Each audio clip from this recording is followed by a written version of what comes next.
or whenever you're watching this. In the quiet night. Dustin.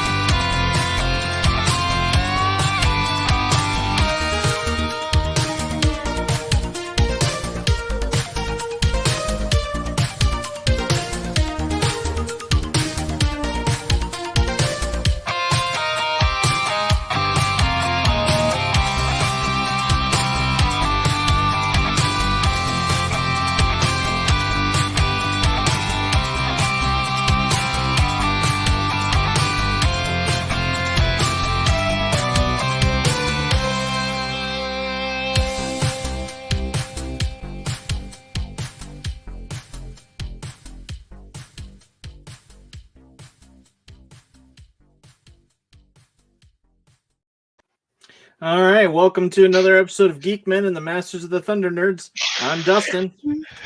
I'm Bo. I'm sick. I'm laughing because I hit record. I hit go live, but it didn't go live. So I had to play the intro twice. So yeah, it got all messed up. But... I thought we were going, and I was like, "Wait, what happened?" Exactly. My rule of 3 is I want to hear it one more time. Right. Comedy rule. You got to do it 3 times. Right. Thanks for coming, everybody. It's a good show. Yeah, thanks for coming. But yeah, how's everybody doing? I'm good. Zombie was going to be with us, but he unfortunately was having technical issues. Yeah, but hopefully he can come back in on this conversation. I'm sure he will. Yeah, but I was it sucks. I know. I was all excited. I thought we were gonna have the full, almost a full crew here. I was like, man. Yeah, I guess we should touch on that. Our new intro. We've got a lot of Thunder Nerds joining the show. Some who haven't been on the show yet, technically. Yeah. But they're behind the scenes working. There's a bunch of stuff going on behind the scenes, actually. Yeah. Yeah. So we're looking forward to that. Yeah. But what has been going on, gentlemen? Same old. But so I'm trying to think of anything that I've missed talking to you guys, because I know we chat throughout the week, so it's hard to keep track of what we should talk about, what we should save. Because I know we have our topics that we're gonna hit today, but yeah. So, man, I guess we should just dive right in. Ooh. What's in the box? What's in the box? What's in the box? Oh God! Oh God! What's in the box? So, what'd you guys get? Anything? Who's going first? You can. Me? Yeah. Oh shit. Yeah, go first. All right. Well, I've already opened something because I'm weak, but I ended up watching that Avatar: Way of the Water. Oh no! No spoilers. No spoilers. No. Don't. The only spoiler I'm going to give you is that he has a tomahawk now, and immediately my brain was like, "Oh man, he has a tomahawk attached." I have to have it. I have to have that. All right, So then I got that, and because that happened, I had to. Because I'm like, oh, cool, man, this is really awesome. I can't wait to display this. But my brain is really weird, so I have to have things to display it on. I like things. So I got this. Look how huge this is. What? Yeah, see, they always mess up. Whenever you get a figure and that's supposed to come with either a ride or hang on, vehicle, I can zoom in on that. Oh, it's like you have to get it. Yeah, look at that thing. What the heck is that? That's the Banshee, the big bird thing that they fly on. I see it. Okay. Yeah. Look, here, I'll show you the back. Look at that. See? So that's Jake right there. Flying Jake Sully. Yeah. So these are meant to fit 7-inch scale figures. So this thing is ginormous. I haven't even opened. He sent me a picture and it had Mario next to it, but he took it so well. It looked like Mario was packaged in the box. And I was like, you just came up with a new continuity. I need to see Mario riding that thing. Wow. Hang on. We got something here. Uh-oh. Oh, nothing? I can hear you. Yeah. Awesome. Okay. Nice. I'm always said I'm computer challenged. I'm computer stupid. I don't. Awesome. Well, good. We glad you Better glad late you than came in. never, though. I guess, right? Yeah, man. Yeah. Just joining us for what's in the box. We were going through our stuff. Yeah. Hey, cool. And so yeah, next up I got a model kit. I don't know if you guys are checking out. This company makes these My Hero. Yeah, I can't. Oh wait. My Hero Academia. Hey, Yeah. Where's the controls? Dang it.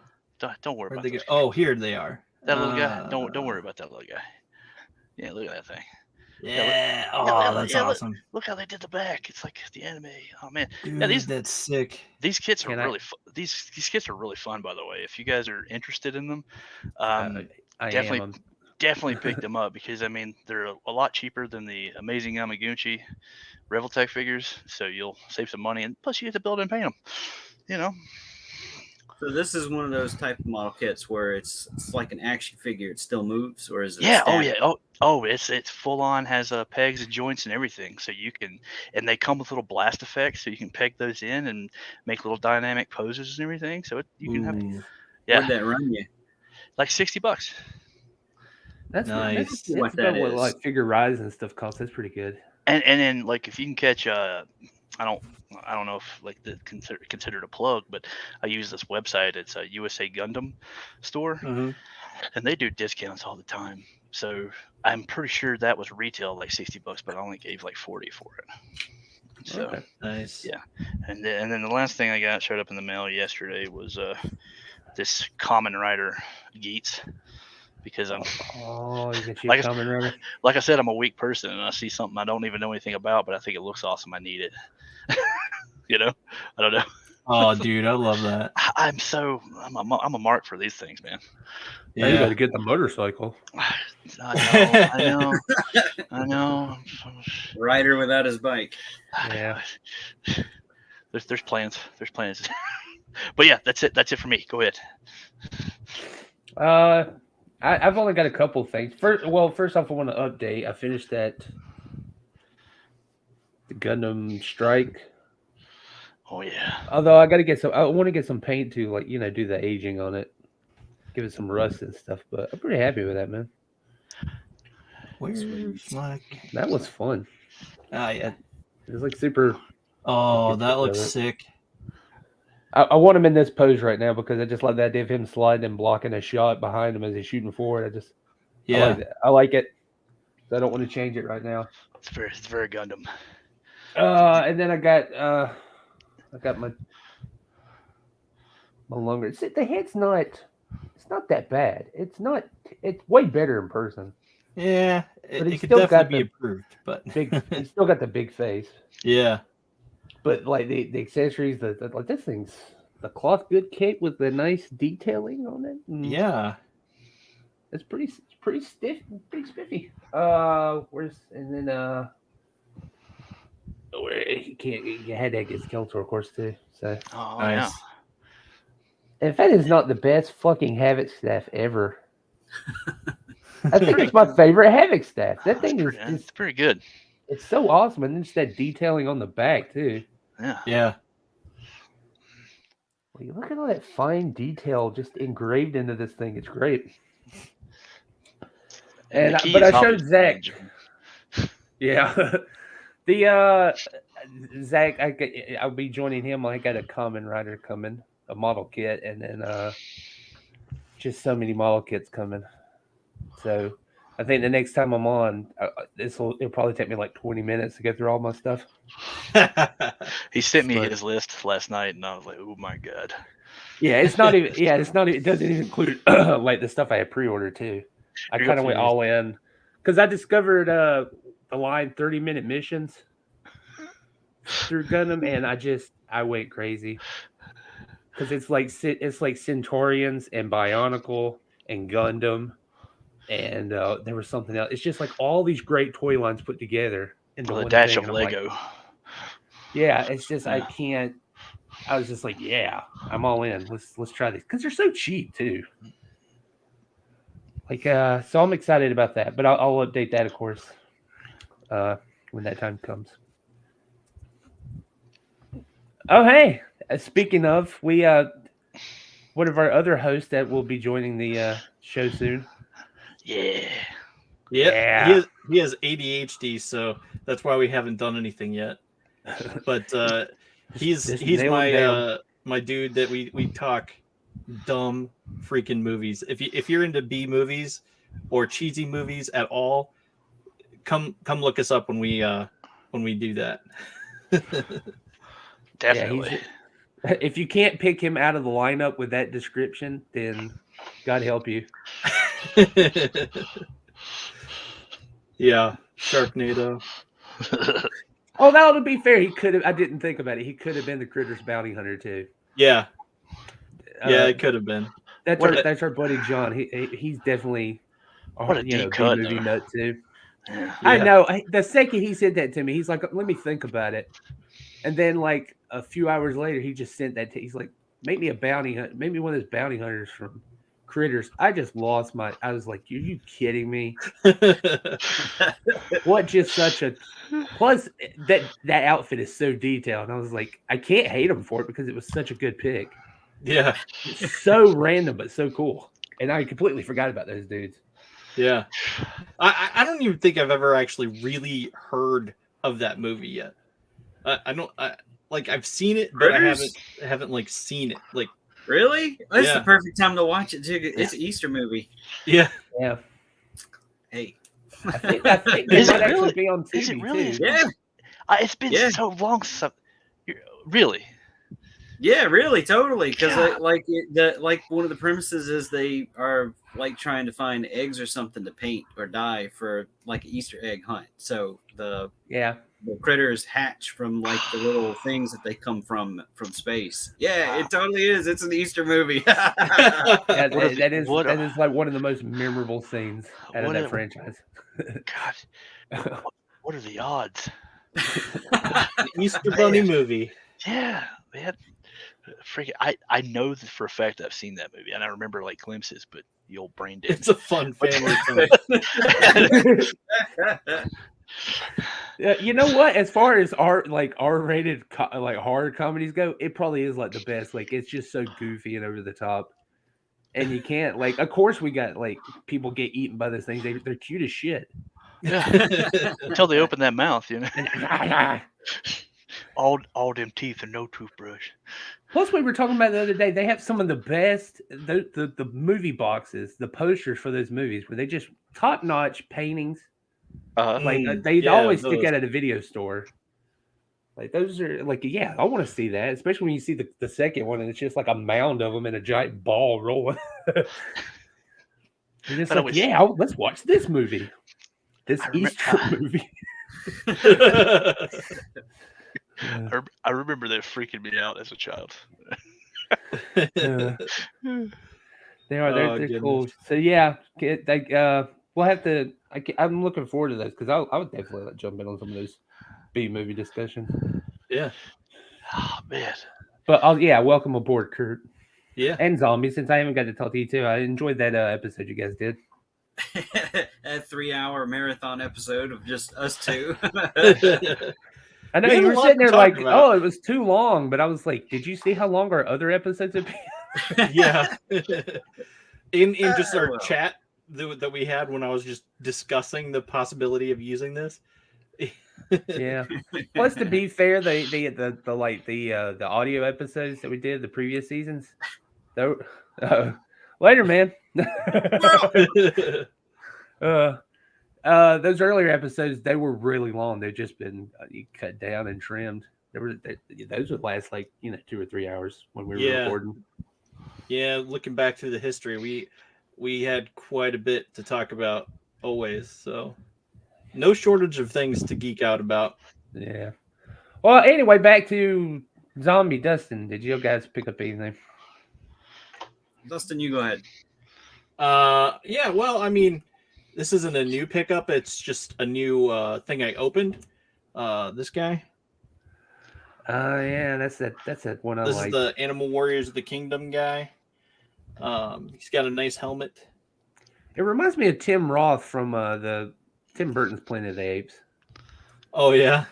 I can't think of his name. I know it, but yeah, that character, because he was like the highlight of that movie. That's what it reminds me of.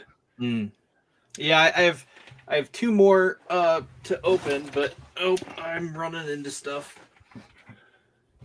Is it Gerald Fade? I have two more to open. This guy, Ravager, and this guy, Tiberius. So I have two more to open there, but I'm going to save them because I like to open things slowly over time and not just bombard myself all at once. Yeah. What about you, Zombie? Only got a couple of things. Mentioned this guy, what was it, Monday. I went back and he was still there, so I got him. So I beat somebody beat me to the Inquisitor. Yeah, by just a few minutes. That's only happened a few times where I've been looking for something and see it in somebody else's hand. So that was a bit of a sting, but I'll find him later. And then I did a trade with what is his name? David Carbolca. He runs and I dropped the card, of course. Horsehead Collectibles. Oh yeah. I actually just saw him pop up.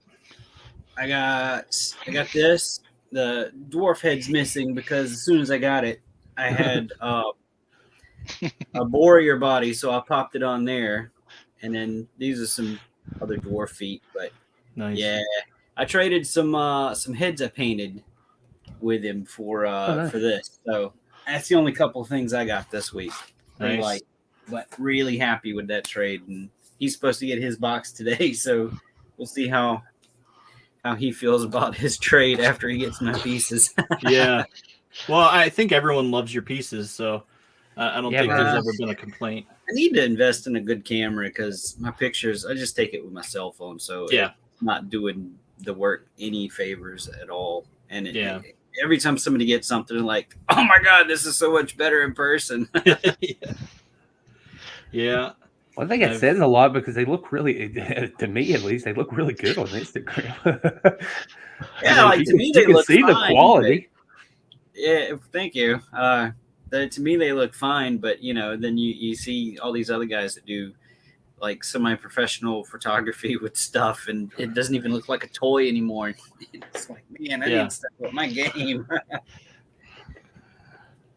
For sure. You got to give me in private. You got to give me a good price point. I would love to have a General Kale because nobody's making General Kale from Willow, and I really want that figure.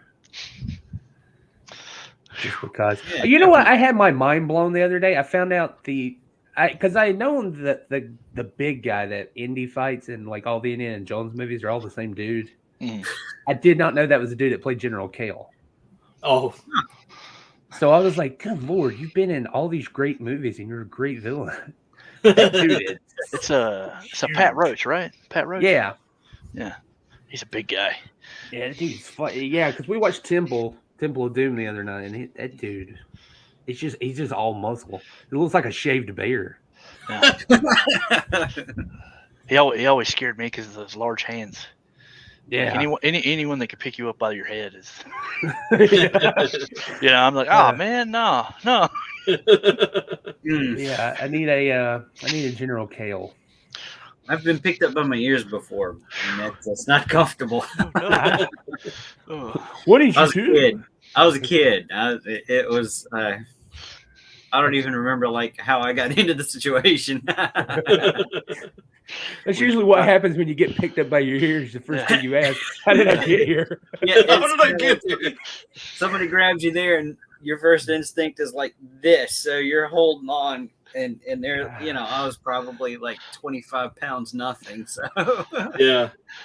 Well, it's like that. It's very much an instinct thing because, like, every time you see someone like cover someone's face with a bag in a movie, like they're trying to strangle or choke them or whatever, it's just like, why don't you just go and poke open the bag, and that way you could breathe?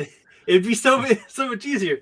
That's happened in several movies I've just seen recently. It's just like they go over that. Oh, you mean like a plastic bag? Yeah, a plastic bag. Yeah. It's like you can just poke the bag and then get yourself a breather opening and good to go. No, it's you not can struggle some more.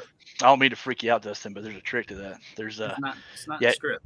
Yeah, the trick of the trade is you have to use a clear bag. If you use a cover, the instincts tell you to rip it. But if you use a clear bag, you can see through it. Psychologically, you don't know it's there, and you're suffering. You're trying to get it off, but you can't. Yeah, and I tell you, Zach always gives you a piece of information a day that makes you more afraid of him. And that was today's. I'm glad no we more were here for today. For it. Tune in next time to learn something else to make you terrified of Zach. Just a couple of jobs back in the day. Yeah. Oh no, we lose you, zombie. He's like, He's like, I realized what podcast he joined. Yeah. There he is. Oh, there he is. Okay, what's next, man? What do we got? Was that everybody's? Yeah, is that all of our pickups? I think I'm good. Oh yeah, I'm ready to roll. Do you want to jump into the discussion, the main discussion for today, before we get on anything else? Should we? Yeah. Let's do it. All right, so here's our main discussion. Top 10 My Hero Academia characters. Yes, I asked. Go. Can you go ahead and go to the next slide? Yeah, there we go. Okay. So I asked everybody to give me their top 10 heroes and top 10 villains, and I assigned points in this order. Like their number 1 was worth 10 points, number 2 9 points, etc., etc. And then I added up all the points and see which characters came on top, and it was very shocking because just the combination of people that people picked. There's people you're going to think were on this list. They're not on this list at all. Because this is a combination of Zombie, you, and me, and Zach. Yes. So 4 people's list. Yeah.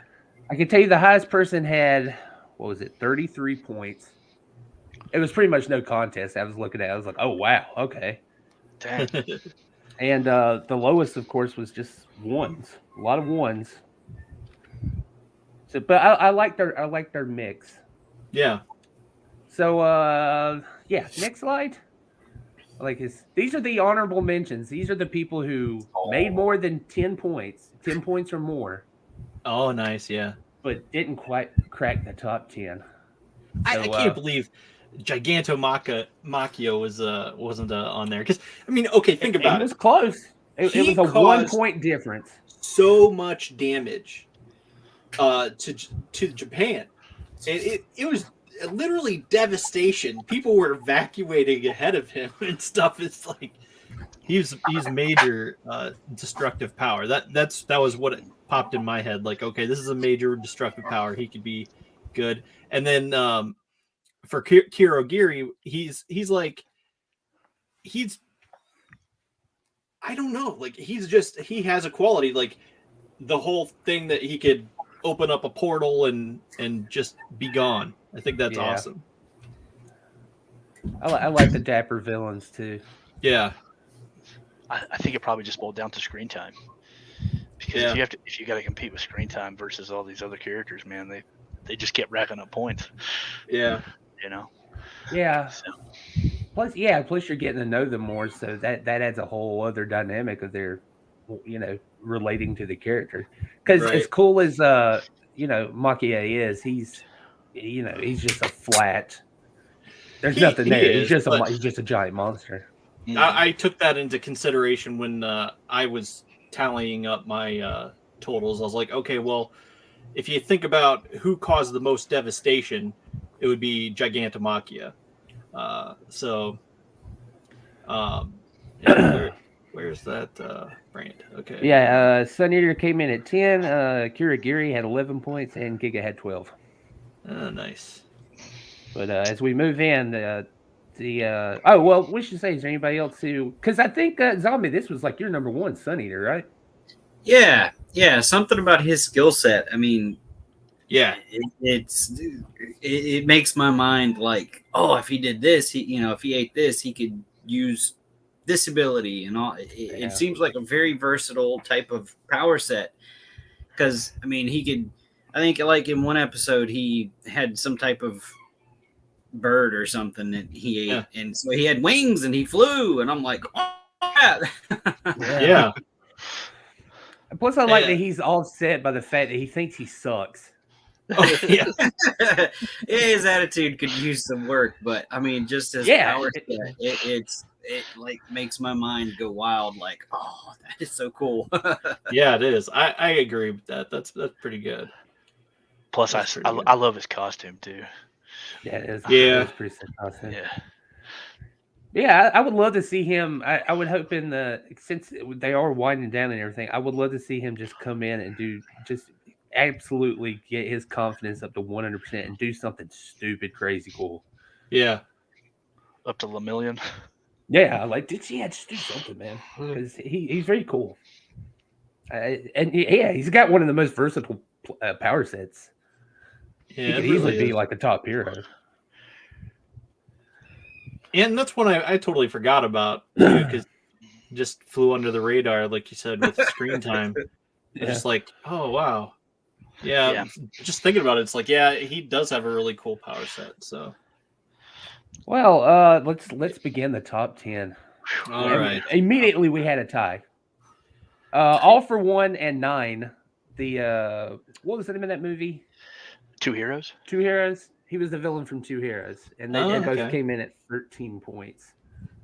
Both dapper villains with masks. They're very similar, but completely different power sets. Right. Yeah, I don't know. I just thought All for One because he's the big bad, so he's, I don't know, felt he's always there. He's always mentioned in like every episode practically.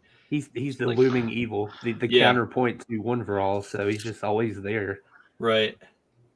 And we actually don't know everything that he can do because we don't know what power sets he's carrying at any given point in time. Right. Which is just absolutely wild to think about. Like, who else's power has he absorbed? And like, I don't know. It's just mind blowing. I don't know. It's wild. Then I feel like Zach would handle this better. Please explain 9's power set. Like, no, I would not be the one. Because it's really hard. Because he can control storms. Yeah, it's kind of like a vortex kind of thing, and I wouldn't even know how to explain it. I just knew that I loved watching it. Yeah, that movie does have some beautiful animation. Yeah, that last fight, it's a great fight. Oh man! And which movie did you say he was from? Two Heroes, I believe. Huh? I believe so. He's that last fight. He's a powerhouse. Yeah. Just this giant moving hurricane, basically. Yeah, he's basically a hurricane in person form. Yeah. Huh. So he's just I don't remember him for some reason. He's just power stacked, man. Mm-hmm. And I think the whole thing is he was trying to get those kids so he could strengthen his powers, if I remember correctly. Yeah. Yeah, that was the whole point. And then of course you got kids, you got Deco. It's things are gonna go down. Yeah. And then it just culminates in that super awesome fight. Yeah. I guess we should have said preset. If you're joining this conversation, we're going full spoilers. Yeah. If you're not caught up, that is. Yeah. Especially if you're not caught up with somebody's gonna be like, "Oh man." Well, I have a scrolling banner there. That's what I was trying to get up for the last, 5 minutes. Oh, I didn't even say. Yeah, good job. Good job. Dustin's on top. Yeah. God. Anybody else have anything they want to say about All for One or 9? Real quick, he privately, Bo messaged me. He said, "I noticed that All for One isn't on your list." I was just curious. And the reason I was like, I know that he's the big bad, and I know he's a big threat, but it all boiled down to we've only seen him on screen like maybe a couple of times, and then the one big time he got out, All Might smashed him. So, so I kind of like he didn't make it into the top. That's fair. I like he's more of a puppeteer. He was like toward the back end of my list. Yeah. That's what it is for me. Like, because we, like Dustin was saying, we haven't seen everything, like all the quirks and stuff that he's got stored up. It's that puppeteer type of aspect of him that's a threat to me, because he's making all this stuff happen that you don't even know it's him pulling the strings until he goes, "Yeah, that was me."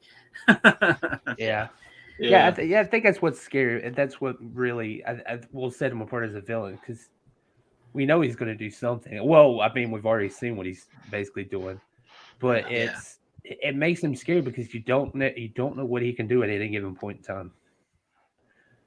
And I'm sure he's always keeping one. To give, yeah, and not just store but quirks, but to give them like at will to whoever he wants, whether they've got a quirk or not. It's wild. Yeah. Plus, he's just basically Darth Vader in a suit, which I really like. Like his design. I really like that design. Yeah. Oh yeah. All right, number 9. We had another tie. Twice and Hawks came in with a 20 point. It was ironic considering one killed the other. I know. Like, did you plan that? That was part of the rules. Was we weren't supposed to pick anybody that was deceased, so I didn't go with Twice on my list. So this one's a little surprising. Was that a little? Oh, was that a thing? Because was that just because I know? No. Had like his own that's what I told him. Oh, well, see, I thought that's what Dustin told me. So. Well, there was a miscommunication. I hope I didn't completely mess things up. No, it's fine because I like him. He's cool. Yeah, Hawks was. I really do like Hawks. I was a little disappointed that he actually did go through with killing Twice, but I kind of see that he kind of had to because. Yeah. Because I can't imagine like Twice multiplying all the people that was on that field that day. Army. Yeah, that would be crazy. Yeah. Plus, they were really clever about giving Twice like a background origin, like right there in that last season, right there toward the end. So he had like he was kind of fully fleshed out. Yeah. Plus and they did that with Hawks too. So yeah. I know they went hard with the backstories. Finally, I love the depth. Yeah. But I was.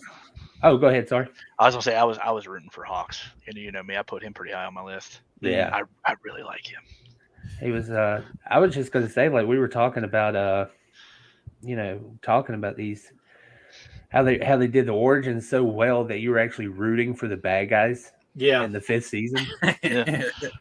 And then you realize some of us root for the bad guys anyway. So. Yeah. Just like really just full on like the main villain just being like, I hope he wins this fight. Things are going to be bad if he wins. Okay, cool.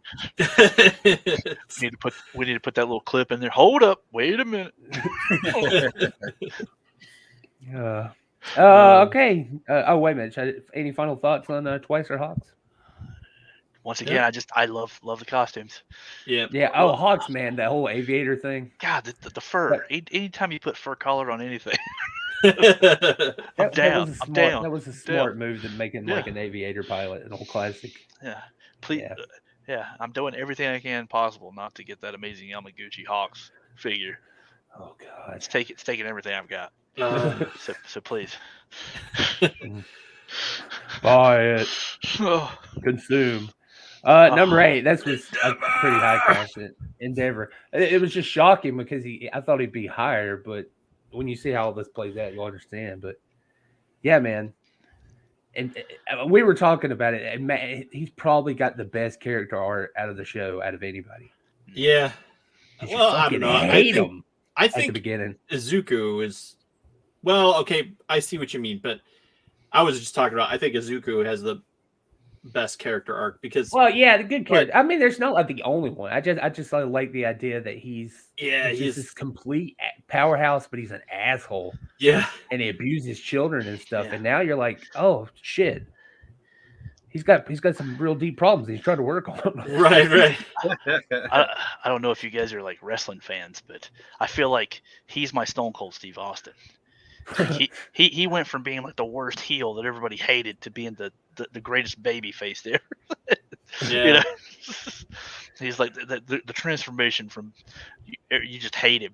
You just hate him. And now in like the 5th season, I'm like, oh look, don't die, please. Right?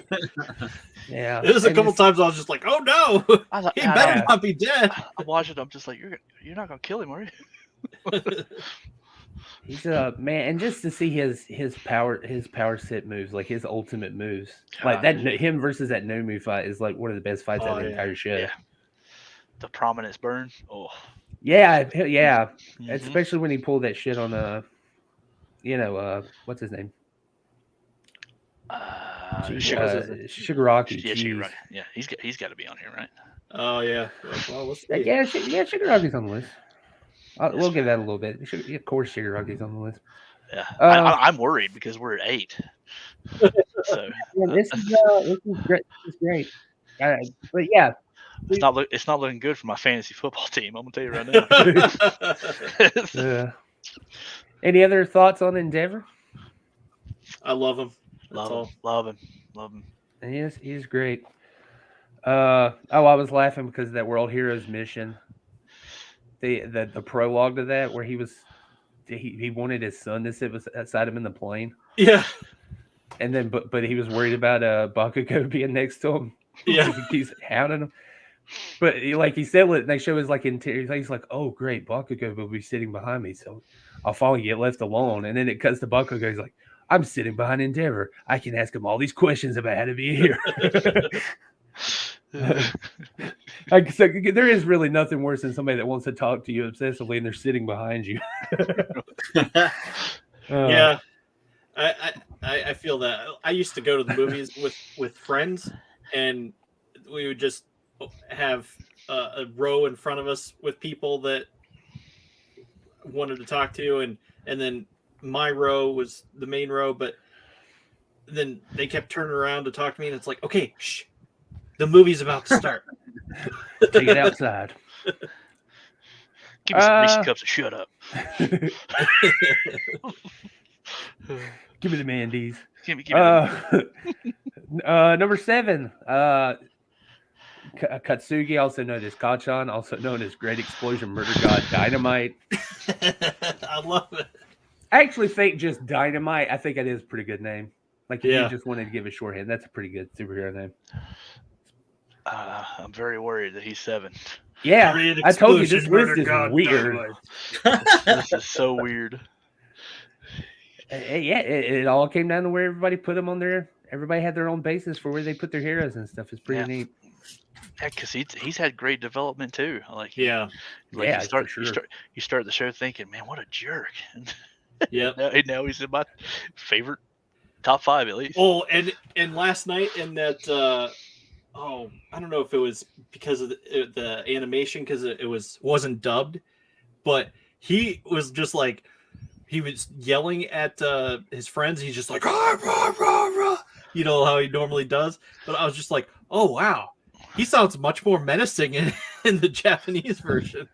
Yeah, everybody's an idiot to him. Yeah, they're all idiots. Yeah. Stupid nerd.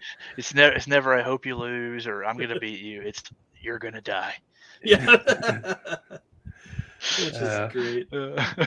Yeah, plus I finally got to watch World Heroes Missions last night. I think it was my last thing. Yeah. And he's got a great fight in that. He just wrecks house on those two guys. I haven't seen that yet. I went to watch it, but I fell asleep. I was like, I'm too tired. Give it good, man. I won't say anything other than that. It's really good. Really great fights. That villain almost. I almost thought about changing my list, but I looked at my top 10, like 10, and I was like, no, he wouldn't have made it. Yeah, but great villain though in that movie. Yeah, awesome. All right, ready for number 6? Any last words? I'm scared.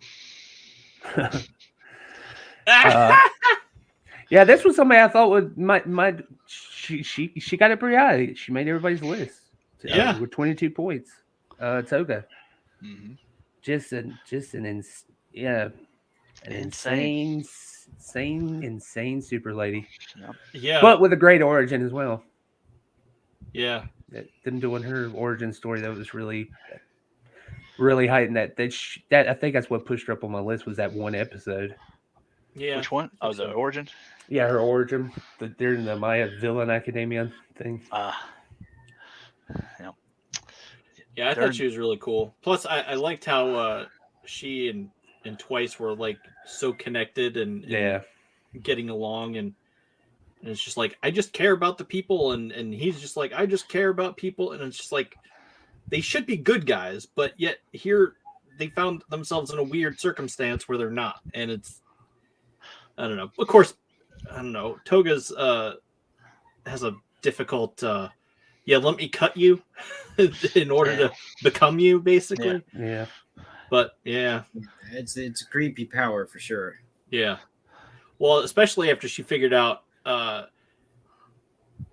she can actually use their quirk too. So instead of just looking like them. So I think that's pretty cool. But yeah, that puts her in a pretty good position for next season. Yeah. In terms of just her danger, her threat level. Yep. Being able to duplicate a quirk and just be able to look like anybody. Like they actually, toward the end of that last season, they were having to quarantine everybody that came in for 2 weeks. Right. Just because there's a possibility it could have been her. And right. I was like, that's scary. Yeah. Yeah, and I don't think she's used Midoriya's blood yet. She still has vials of his blood, so I wonder if that'll actually manifest. If it's breaks down to like she's had to have seen or knows that he has this particular power, because he has the whip thing where he's spider webbing around. Yeah. What is that? Black whip? Yeah, black whip. So, or if it's just strength or what? Yeah. So that'll be interesting. We ready to move on? Moving on. We had a 3-way tie. Yeah. 3-way tie. Jesus. Eraserhead. I'm glad she made the list. I was so worried. Yeah. Because just her brief appearance in that last season, I was instantly in love with this character. I was like, oh, she's been standing around kind of not doing anything. She'll pop up every now and then. Her arc when she just took on all those Nomu was insane. It was so good. That's what started. I didn't tell anybody. I told the guys obviously, but I started that season just casually in the middle of the night, and I went through 12 episodes in a row because I could not stop watching it because it just kept getting worse and worse and worse for everybody. But yeah, just to see her, she was part of it. She was basically the reason. Her just the way she took down all this Nomu and everything. Yeah. And just would not stop. Didn't matter what the wound was. She just kept going. Yeah. And I was like, oh, she's great. I love her.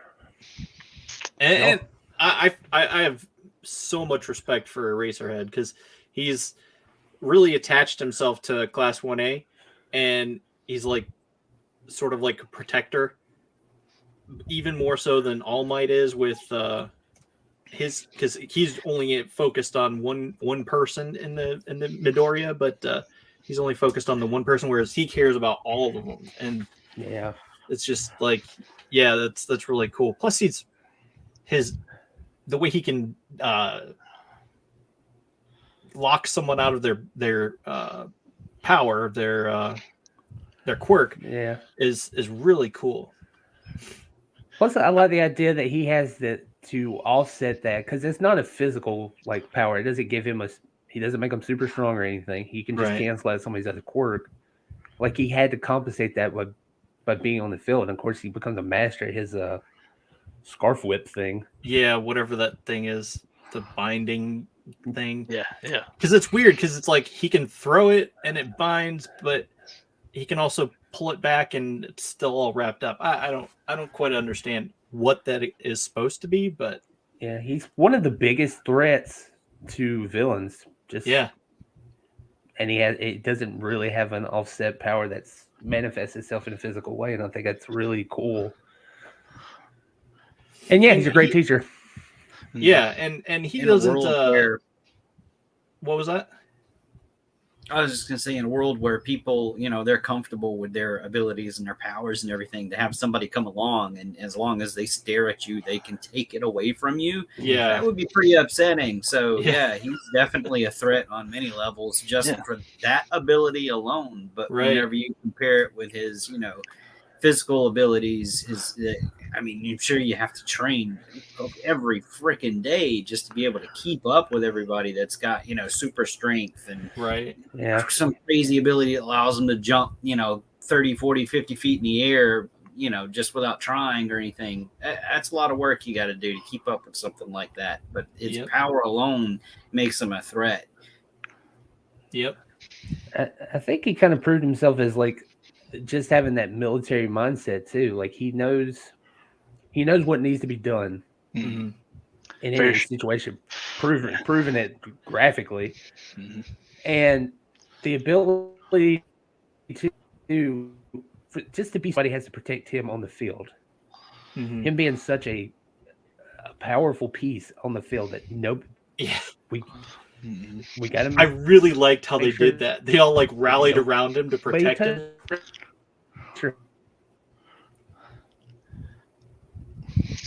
You cut out there for a second. Sorry, I know I bugged out there for a second, but just to have it, just for him to be so powerful and so important, but him to realize that he knows his place and he knows that he's a long bow way. He's a fantastic team player. Yeah, right. And to be known on the heroes and villain side of everyone knows that if you go up against one-on-one, you're gonna lose. Yeah, there's no if and buts about it. It's like you can't beat him one-on-one. Right. Yep. So I love it. Yeah.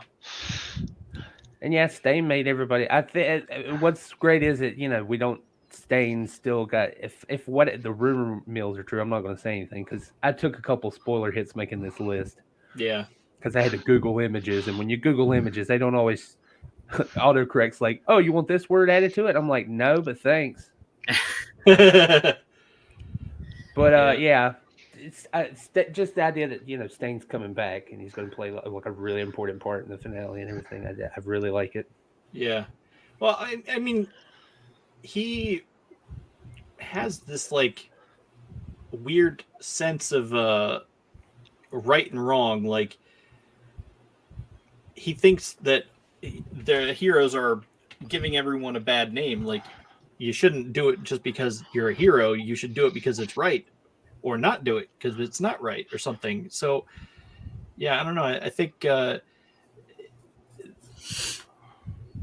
not the part he'll play, but I think I am looking forward to him coming back. But moreover, I think he's got a really important message for that everyone can learn from. Yeah. His ideology isn't quite. It's not right, but it's not wrong at the same time. Yeah, I think it's that's a bigger threat than his actual power set. Just to be able to nullify somebody. It's his mentality. I think it's funny that all these characters, their mentality is their strongest attribution. Yeah, they're all just of a certain mindset, and none of these people will stop. Right. And I appreciate it, and I'm glad that they all made the list, and they're all dead center in the middle together. It's really cool. Yeah. Any final thoughts? I'm good with that list. Mm-hmm. Now we're starting to get serious now. This is where we got a big shakeup. Number 4, Todoroki showed up. 24 points. Was my favorite hero for the longest time, but I feel like he hasn't had as much to do lately. They kind of give him more to do in the movies and stuff, but he's been kind of taking like a back seat, like being an assistant really, and playing more of the drama part these last couple seasons. Well, there's anything wrong with that, but they focused a lot on his backstory and the trauma he endured as a child and whatnot. Yeah. So I think not having him front and center in the action wise, it's hurt him a little bit, but I think he's still insanely powerful, and I'm betting he's gonna go. He and the Endeavor are gonna do something when they face off against Dobby. Yeah, I think that's probably what I'm guessing that's what's going on is we haven't seen so much progression with his powers just because they're saving it right for this last season. Or whatever season, the finale. Yeah, well, is 7 the final season, or? I keep hearing that it's actually winding down, but I don't know. Yeah. Yeah, that's all I heard was that there is an ending planned. Yeah. So that's nice. They keep going great. It's cool, but like I do think they're saving it. Plus, he's got a fantastic backstory. And he's got one of my favorite suits. Although I'm mad that they introduced that stealth suit, the World Heroes missions, and he wore it for like 5 seconds, and I'm like, why is he not wearing this all the time? That suit is great, which is just this in black, but it looks cool. I love it. Yeah, all those suits are awesome in that movie. Yeah. I think his suit looks too much like the gym outfit. I think that's what be throwing me off is that's why I like that black one so much because he gets rid of the blue. Yeah. But like that looks like their gym outfit that they wear normally. Yeah. So it's like, is it special or is it not? But yeah, I don't know. I think his is just about keeping loosey goosey. Oh, go ahead, Zach. Go ahead. I was gonna say I think it's because of his personality.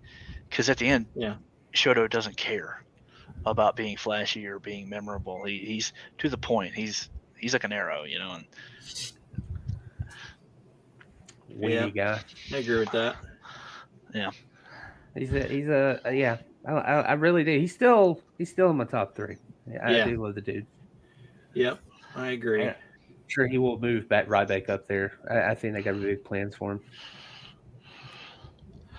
Yep, it'll probably all be in the Dobby wrap up, I imagine, because that's an insane idea that his dead brother's not dead, it's Dobby. And we should let's just go ahead and move to number 3 since we're on topic.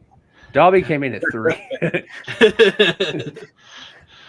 26 points. That was one of the bigger surprises for me. He got it pretty high on everybody's list, so that secured him a top 3 spot. Yeah, well, I mean, he has really interesting power. Like, he can create these insane hot flames, but his skin burns up. Yeah, he can't control it to the level that Shoto can. Plus, on top of that, it burns so hot that it feels cool to everybody. Yeah, which is kind of scary. Yeah, of course, he's got a great motivation going. It was always like, what is this guy's motivation? What is even? Because he doesn't seem like an anarchist, or it looked like he had some sort of motivations to go on. But yeah, that reveal in the last season I was like, oh, that explains everything. Yeah, that explains a lot. I like the fact that you didn't see it coming, or at least I didn't. I did not see that coming in on. I'm just like, oh. Yeah, I was waiting to. I figured it was going to be like what Endeavor really did was so bad that they were saving it to reveal Endeavor's a shit guy and here's why. But no, it's he failed Dobby and he's still crap, but still he's a different version of crap. He didn't kill him or something. Yeah, he's like that's what's so sad too, is that he actually did mourn his death and everything, but Dobby didn't. He just didn't register that.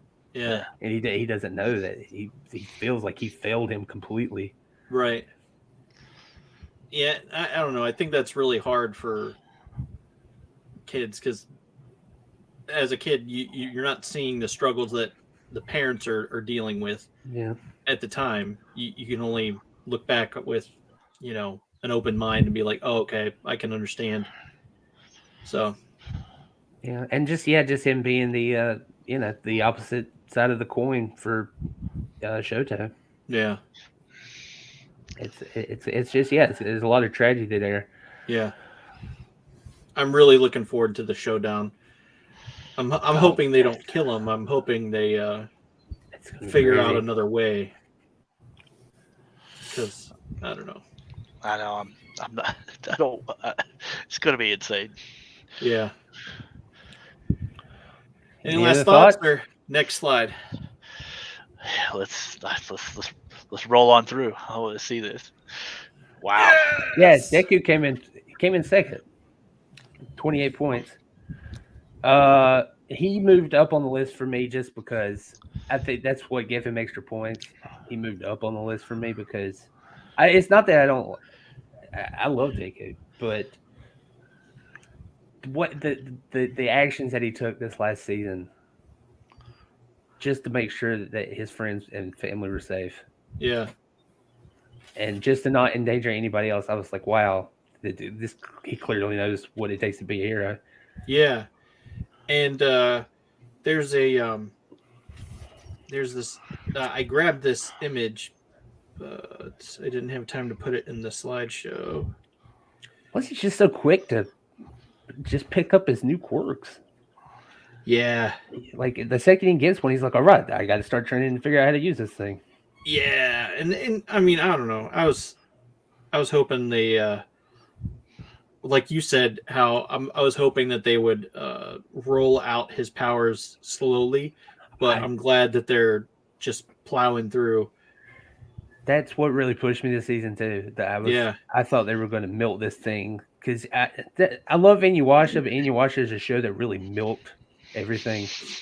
Like just milked it hard. Like they would just do the same things over and over again. But I was like, oh man, he's got 7 powers coming. I think it's 7. Yeah. And I was just like, this is good. This is like 8 seasons right here. No, he just gets like a ton of them all at once. Yeah. Well, I mean, when you put at this table, when you're put in a situation where things have to get done, you'll pick up things real quick. Yeah. Just from the nature of my job, what I do for a living, I mean, anything can happen, and you just got to go with it on the fly. And right. You just have to accept it. That's just how it is. So you got to do it. So for me, it's relatable in that aspect where all of a sudden he's thrown into the situation, and these other the vestiges of the past wielders of One for All have come out, and they're like, okay, yeah, so this is the deal. And it's like, all right, well, let's go. Right. Plus, it's just his heart. I mean, him being told by it being abundantly clear that he probably needs to kill the villain. Everybody's telling him, hey, you're probably going to have to kill him. There's no other way to stop him. Yeah. And if you think that you can save him, whatever you think you saw, it's probably wrong. And he just refuses. He's like, no, I'm not going to kill him. I'm not going to kill him. And which is exactly what I'm hoping that they do with Dabi. I'm hoping they find another way, but yeah, I feel like it's going to be like this weird thing where Deku fails and he can't save him, but they do manage to save Dabi. I'm thinking it might be something like that. I don't know. I don't think Dabi's going to survive, man. Dabi, I don't know. For me, my prediction, I think Dabi is going to destroy himself. Well, yeah, that's probably true. They're going to try to save him, though. Oh, yeah, without a doubt. I mean, they're going to try and save whoever they can, but I think in the end, Dabi's going to do himself in. Right. He only has so much skin left to burn up. It's always so much skin, Steven. Any final thoughts on Deku? I didn't even add him to my list, so he was just like He only needed a few more points. If you had done it, he probably would have got number one instead of. Yeah, I didn't do it because I mean he's the main character. You know, he's popular anyway. Sure, he's got all these great abilities and all these powers. He's got heart and all that. But I was kind of thinking outside of the box as far as power sets, individual powers go, and that sort of thing. So that's kind of how I did my list. So that's why he didn't make my list. But yeah, he's definitely top tier favorite. Yeah, I agree 100%. Like he to me, I felt like he's a given. Right, right. And then plus there hasn't really been much growth as a character. He's been from day one, Deku till now. He just has more things to deal with. Well, I think he's very static as far as like he's the Goku. It's like he doesn't change to his environment. He just reacts to the changes in his environment. That's a good point. I didn't realize that he does. He's like Marty McFly in Back to the Future. He has a flat character arc where character doesn't change. Yeah, but it just his attitude toward everything changes the world around him. Yes. Yeah. And he also gets bonus points because of his cute, adorable mom, and everybody should stop making her cry. Right. You're making Deku's mom cry. Stop it. Right. Well, if anybody's seen any clips of next season, she's gonna cry. Oh man. Well, people probably figured out this number one, 33 points. It wasn't even a contest. Well, Shigaraki came in at number one. Yeah. He is scary. Yeah, I still can't get over that. That's my favorite fight out of the entire show thus far. And the movies and everything. I cannot believe how that went down and how long it lasted. I guess that's what it's like being a DBZ fan. Being like a hardcore DBZ fan where a fight just lasts for like 8-9 episodes. You weren't there for the Frieza saga. It took months. Yeah, and that was when they were just airing it on TV. So it was, I'm sitting there as a kid, like, how is this 5 minutes? Yeah. We're gonna squeeze this fight in there. But that decay move that he does, where he just like slams his hand down and it just spreads. God, that is such a scary power. Yeah, especially since they added that ability to where it can spread anything he's touching. So like a literal pebble could hit your face and you would decay. And I was like, wow. But that also points out how badass Endeavor is. That he was just like, fuck that. Yeah. Just would get up in his face. And not worry about that stuff. Yeah. Well, and he was just like, I need all the heroes that can stay clear of his devastation wave to come with me. Yeah. And they all went after him. But in that same fight, I was really proud of all the other heroes that rallied around Eraserhead to protect him while he controlled his glare. Yeah. There was a lot of shit going on that field. Yeah. Involving so many people. And that was just to fight him. He's not even at full strength. He didn't even have his full powers because of Eraserhead. Yeah. And they still could not beat this guy. Right. That's scary. That's scary. I think that was one of my favorite scenes with Manuel, like controlling water around Eraserhead's eyes. Yeah. Keep him moisture. Yeah, that was a good move. I was like, man, yes, do this, more of this. It's like, okay, if I do this too hard, then you'll cause you to blink. And he's just like, all right, well, we'll do what we can, I guess. Yeah. I think this and I want to follow that thread real quick. I think that's why I love the show so much is because it's the most comic booky thing that's not really based on there's a manga, but you know what I mean. It's not like a traditional comic book, but it does so many of those tropes well, and everybody's powers are used in such creative ways. Yeah. And I wish they would bring more of that into just our live action stuff, like the MCU and the DC and all that, because I just that's what I want out of a comic book. I want well thought out characters, great stories, great drama. And you just don't know what's going to happen because everything kind of naturally plays out, but it can play out in so many different ways that you really can't predict what's going to happen. Yeah, I can see that. 100%. I don't think the show is going to end with a giant blue light coming out of the sky. And they got to stop a bomb, or it's like I want to see these people just struggle and fight, and like actually have fights. Yeah. And who can use their power the most creatively? And it never really comes down to just one person. Never does. It's like you need the whole group, and that like they'll never be able to adapt this to Netflix. Oh God! Please don't put that out there. You're starring Dwayne Johnson. Don't do that. Oh no! Dwayne Johnson would be Endeavor. Don't do that. He would do it. What are you talking about? I'm a family man. I love my children. I would never beat them. Anyway, he's the main character now. Yeah, Endeavor's the main character now. I'm gonna lead this whole universe. But yes, I love. I don't know. I really love the show, and I can't wait to see what they're gonna do next. Yeah.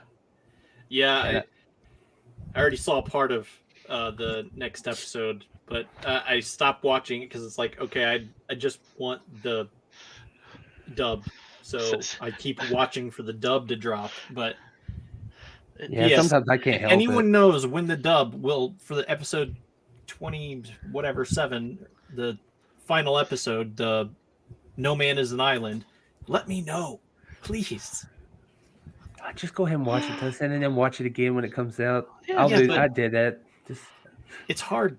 It's hard to. It is hard read and catch what's. I actually had to watch the thing you sent, the prequel to the World Whatever tour. Yeah.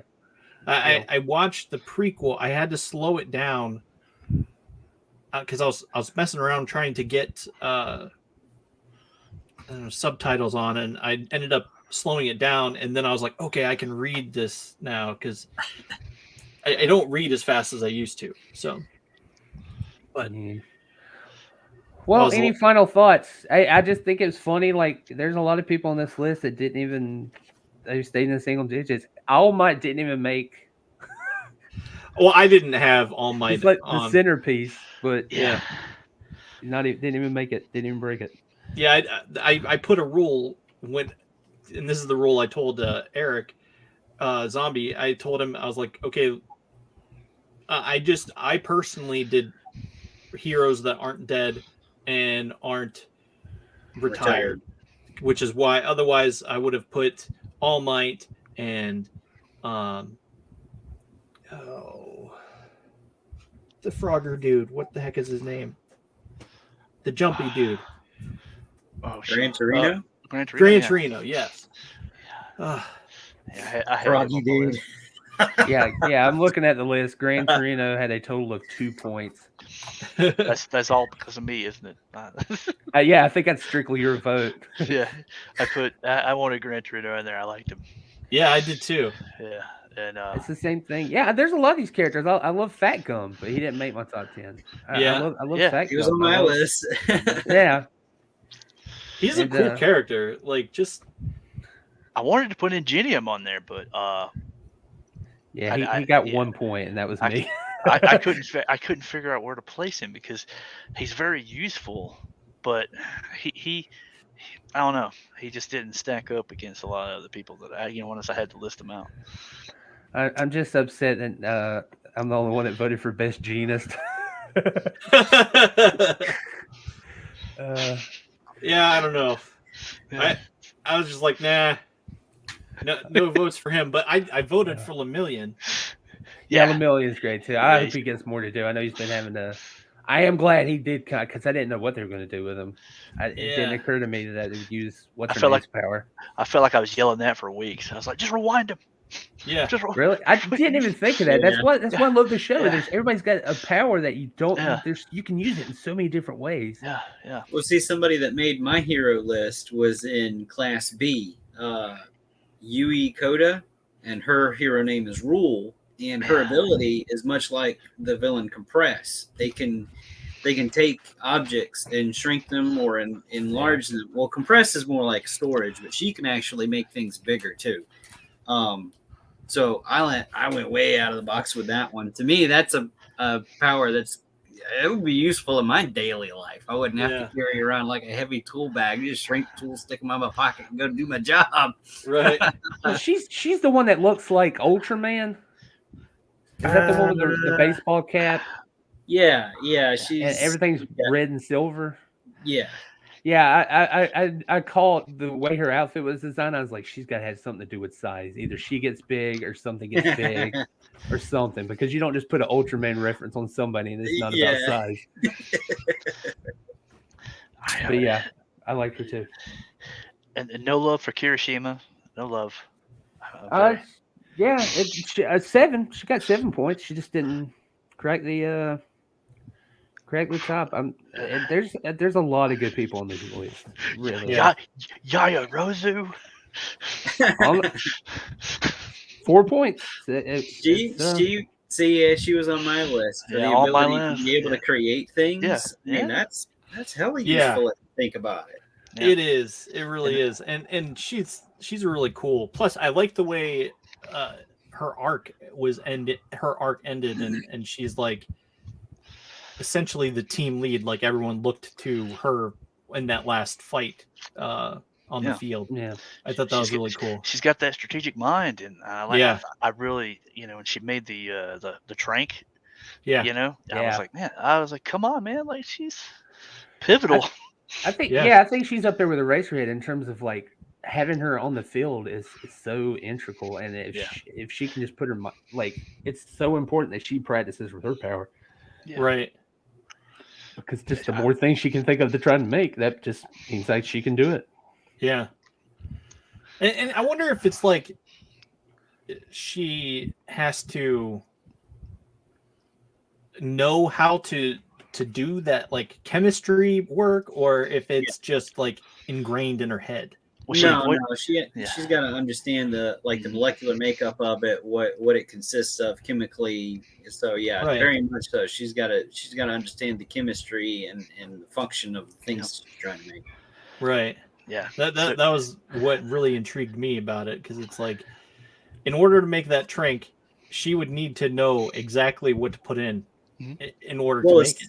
It's not just that, but the container that it's in too. So she's got to know the molecular makeup of the container that it's going to be formed in. Right. So basically, her with an internet connection is unbeatable. And she never has to buy furniture. No. Yeah, can you imagine having to crap out a couch? She's literally pulling it out of her body. And imagine how useful it's like, man, your diet, like you can eat whatever you want because you're going to make a couch later. Right. Because you're right, because it uses her lipids to do that with. So so that's because in a way she's kind of like the Flash too, So she runs out of lipids, she's going to pass out. So you can't use too much. But I don't know. I like that give and take. I think that's really cool. Yeah. And, but very I think balanced. I think she's like the perfect support hero. Like if we were to like have a D&D type game where we all picked heroes and tried to fight each other, she would be like definitely on my team. Yeah. Like I need this as a support hero. Like 100%. Do you have that video ready to go? What video? I put it in the Dropbox. Or not the Dropbox, the Google file. I can download it. What's the file name? Ooh, what is the file name? Codename Broccoli. I got the opening one. Yeah, hold on, folks. Talk amongst yourself. You know what? I would like to see everybody's. I'm sure we're going to revisit this again, but I would also just like to know everybody's how badly did we mess up type of thing. I gave the all clear, so all clear for no spoilers at this point. The fact that so and so died, I just couldn't believe. Well, you laugh, but we had someone message us in the chat, and they're just like, let me know when you're done talking about this. And we're like, oh, you're still watching? Okay. All right, we're good. Let me know when you're still watching. Yeah, well, you might want to put the one thing back on because it's a spoil. It's technically a spoiler. Okay. Is it for My Hero Academia? Yes, it is. Okay. This is so. Everybody's gonna hate me. Dude. Oh man. I wanted to. I made a thing. It's not even going to be worth it. Oh, it's called My Hero Academia Ending. It's not actually about the ending, but that's the name of the video file. Oh. And it should be in the 402 folder. Okay. Is it just a video of saying, "Ha, Zach, you suck"? It should be. Endeavor is not number one. Shut up. You might as well download the Star Wars news video as well. Okay. I see it, but not in the usual spot. Let me download this here. No. He's already thinking about it. It's in my head. It's haunting me. Oh, God, maybe I will cue you. Yeah, in parentheses, nice. I will cue you. Yes, you did. Okay, let me find the brand and then add video clip. And man, I need to go on here and follow you on Instagram, Zombie, because I got to look at these photos you're talking about. Oh, my crappy phone photos. No, I trust me, dude. If anyone gets to talk trash about their painting, it's me, dude. I'm novice as all get out, and I'm trying to learn. So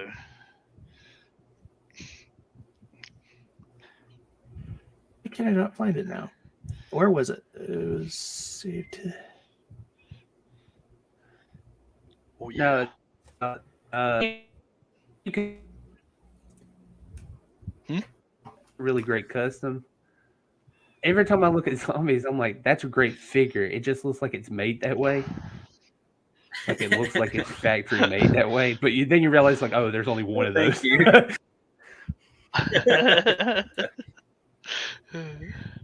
And then you just wish they would make them. You just wish they would make them.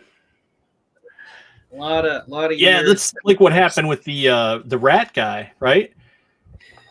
The rat, the mole. Yeah, the mole weasel custom. The one I did for Legions Con last year. Yeah, I got a lot of comments like that. Even the guy that I sent it to, Lynn from Wolf King Customs, he was like, "Dude, this looks like a freaking factory figure. I don't know how you did it, but like, I want to know more about him." Right. I think it's oh, you got it? I have it now. Okay, so I think it's important that we take a moment of silence for we lost someone really great in My Hero Academia, and I don't think we'll ever truly know the repercussions of this person's death. Moment of silence, please. Play the video.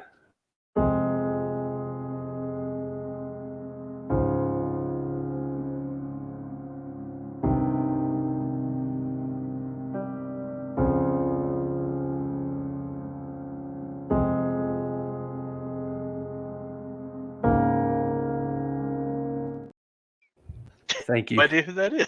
Exactly. That was like during when they're passing the class 1A and everybody's they're crossing the fields, and then somebody just goes up and goes, "Funk Man," and I'm like, "Who's Funk Man? Why is he dead?" I want to know, why is he dressed like a cowboy? Right. If his name's Funk Man. Totally wrong genre, man. And then I thought I looked it up. And we don't know what his powers were. Nothing. You hit us with the Last of Us 2 cutscene. You freaking, where you go through the entire game just like mowing down people, and they yell out their names. They're like, "No, Greg, Daddy!" And then there's this one cutscene where they unzip one of the body bags, and you think that you're gonna see somebody that you killed, and it's gonna resonate with you. They're like, "They killed Jerry." Who the fuck was Jerry? Rest in peace, Funk Man. Fuck man. I want to know more about Funk Man. That's all I wanted to say about that. I really want to know what the deal was. God, oh man. I'm hoping that the certain lady is still alive. Yeah, I don't. Are we still in the? Yeah, we're still in the thing. You might as well just say you still got the little warning up. Yeah. You can talk about it. I don't remember her name. Midnight. Oh yeah, right. Yeah. Midnight. But you know what? Comic book anime theory. No body, no death. All you saw was a mask. Did they not do a death scene though when they came up to her? I don't remember seeing her body. I think they showed her like laying on the ground, but it wasn't immediate like, oh my god, she's dead. Right. I remember thinking that too. I guess they could play it off. Laying on the ground, and the next episode, there they are again. It's like, well, you were laying on the ground. What happened? Yeah. Because I feel like Class when they found her. Yeah. And they picked her up and they were like, oh my god, she's dead. She's not moving. But yeah, I guess they still couldn't. It still could be a possibility. I thought she was just doing my henchman tactic that I've told you about. Like if I'm ever in a John Wick movie and I see him mow through like 30 guys, I'm just going to lay down and pretend to be dead. You already got me, man. Until he walks around and shoots every single person again after the fact. You're like, oh shit, no, I'm awake. I'll just throw a bunch of hamburger meat on my face or something. All right, I will do the lift the spoiler. Lift it. All clear. We're all clear again. Darth Vader is Luke's father. Dang it! I didn't know that. Oh, all right. Somehow Palpatine returned. Oh. I think that's what they're doing in these new shows and stuff. I think they're actually going to build up an explanation for that, which I'll be fine with if they do it right. If they actually flesh it out to like give you a reason why this happened, I think that would be okay with me. I'm not coming back until Pauly Shore gets cast in one of these shows. That's all I'm saying. Hashtag where's Pauly? Don't get the rights. You keep doing that, it ruins everything. Don't do that. You put that out there and he's gonna be like, yeah. He would never agree to it because he would never put the helmet on. Like he would never. You mean I got to wear this whole time? Beware spoilers of Mandalorian. Yeah, the way we have Dwight Rock Johnson. Can my helmet have eyebrows? This will be the greatest episode you never listened to. It's full of spoilers. Can you imagine like a little mechanical like like you have that little T visor, like it just love it. Yeah, you taught me into it. Let's bring him in to save the Mandalorian. Yeah, I mean, I would love for one of the Mandalorians walking around to be Hulk Hogan. Just walking around, brother. So, brother, this is the way, brother. This is the way, brother. There you go. Yeah. We need you to, brother. Yeah, I mean, we need you to go and defeat that dragon and get one of our younglings back. Yeah, it's not gonna work for me, brother. Inside joke for wrestling fans. Eats a lot of shrimp. Zach does. Oh man, I ate too much shrimp. Hope I don't say the N-word. No such thing as too much shrimp. For Hulk Hogan, there is. All right, guys, I'm gonna have to go. It's been a pleasure. Yeah. So glad you could make it for the discussion, dude. Yeah, that's why I wanted to power through it. We're doing some family stuff, so I gotta have a good time, man. Yep. Just remember, tell your mother-in-law to shut up. Be a man.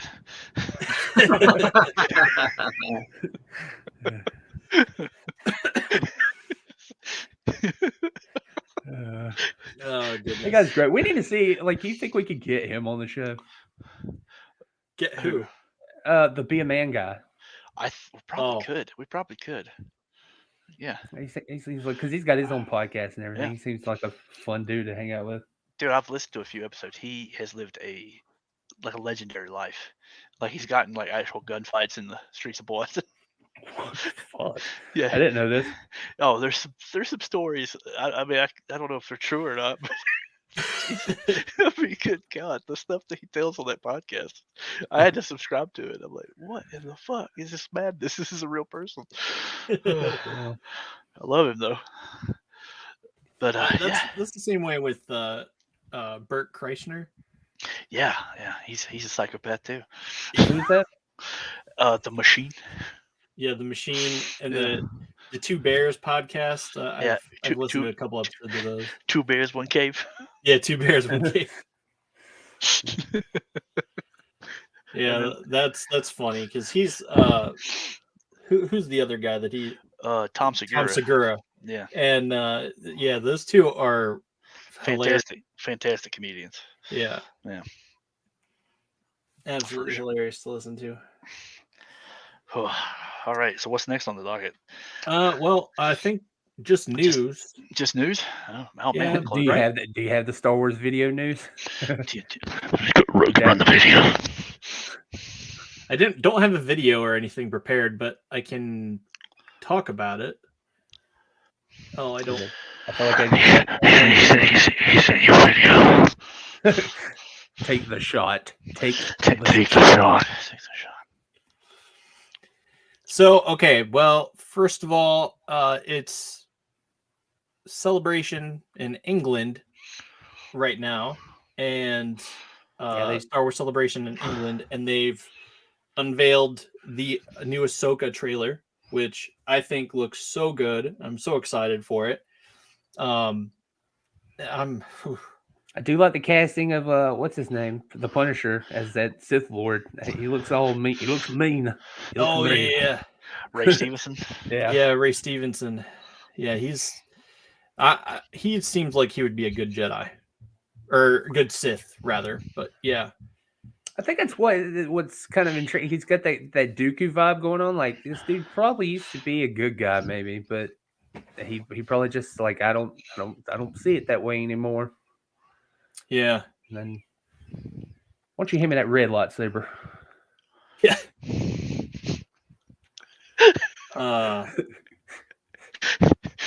You just see someone turn one on and it's red and it's like, oh, you're in a bad mood, huh? Yeah, the lightsabers are like mood rings. It's obvious. It's obvious I'm a bad guy now.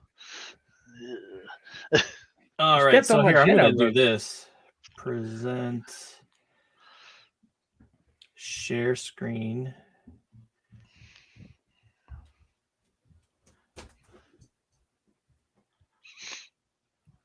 What color lightsaber would you rock? Well, before they made it, I always thought it would be cool to have a black lightsaber, and then they went and did one in Clone Wars, and I was like, "Oh, cool! Somebody did one." Yeah. So I like the idea of a black lightsaber. I just think it's cool. If I had to pick something else, I like the white ones too. Yeah, I like. I'm a big orange man. Those orange ones are cool. I'm glad they give you all those options in that Jedi, Fallen Order game. Yeah. Speaking of, sequel coming. Yeah, you lucky. I don't have a PS5. I want to play that game so badly. Gotta still correct. Right? I don't know. All right, so here's the trailer. Hopefully the audio's coming through. Something dark. It's a good thing you're not into like some crazy stuff, so we get to see your like feet on the side. I sense it.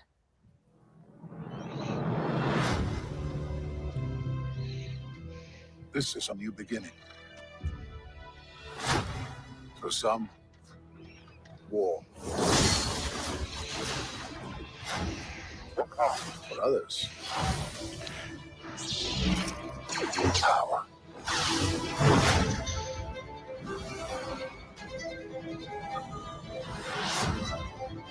It's been a while. Things have changed. I started hearing whispers about Thrawn's return as heir to the Empire.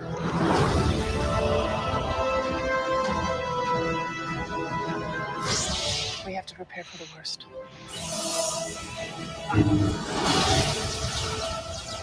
Jedi fell a long time ago.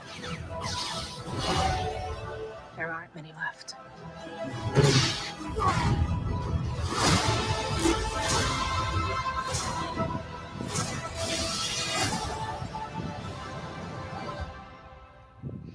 Perhaps it is time to begin again.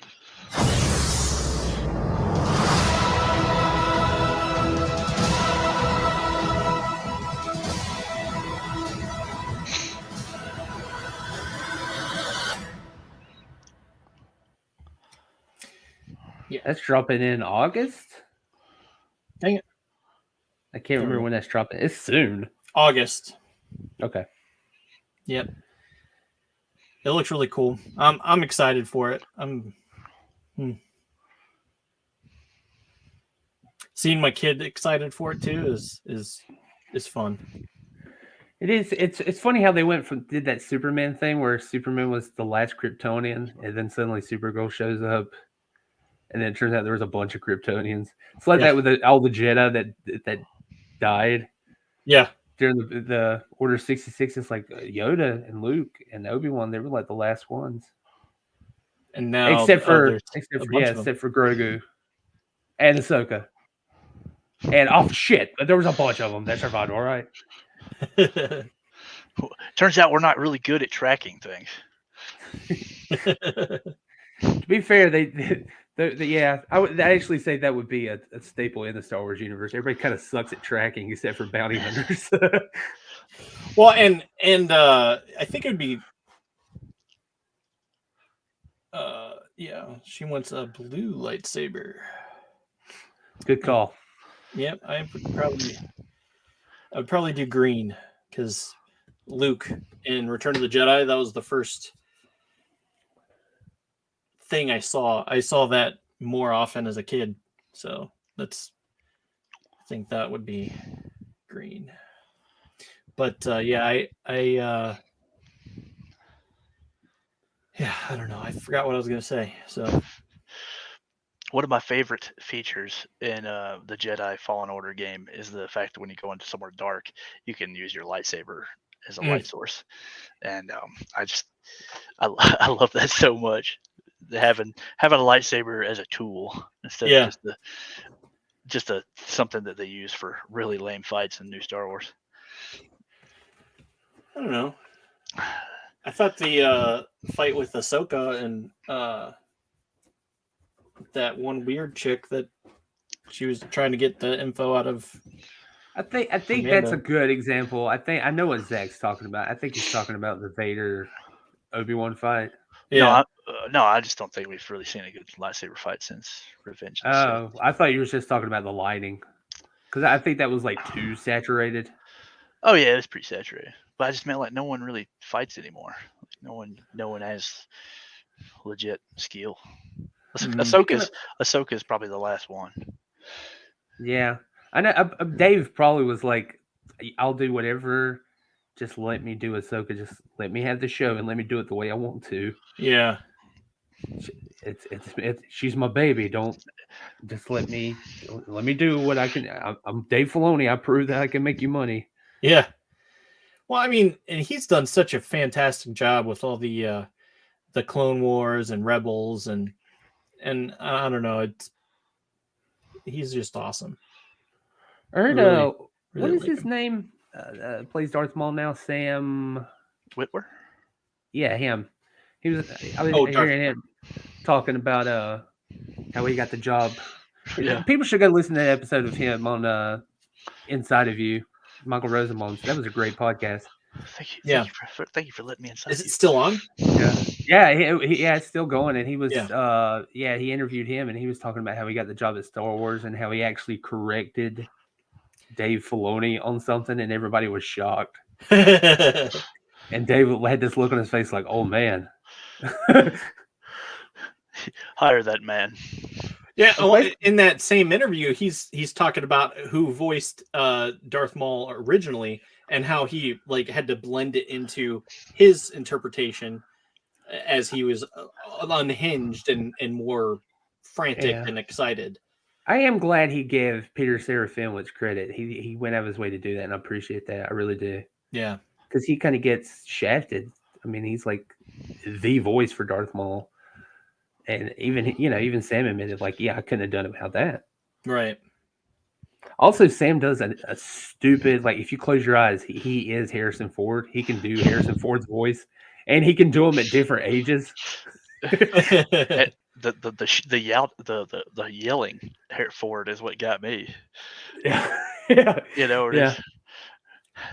Sure. Yeah, he's really good.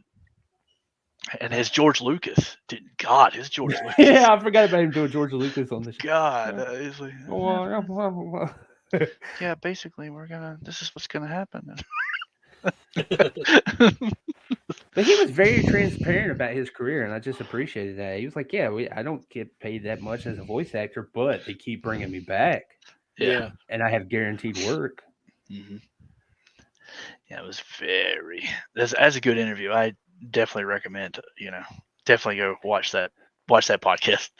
Not right now, but after ours. Yeah, yeah, you should. Yeah.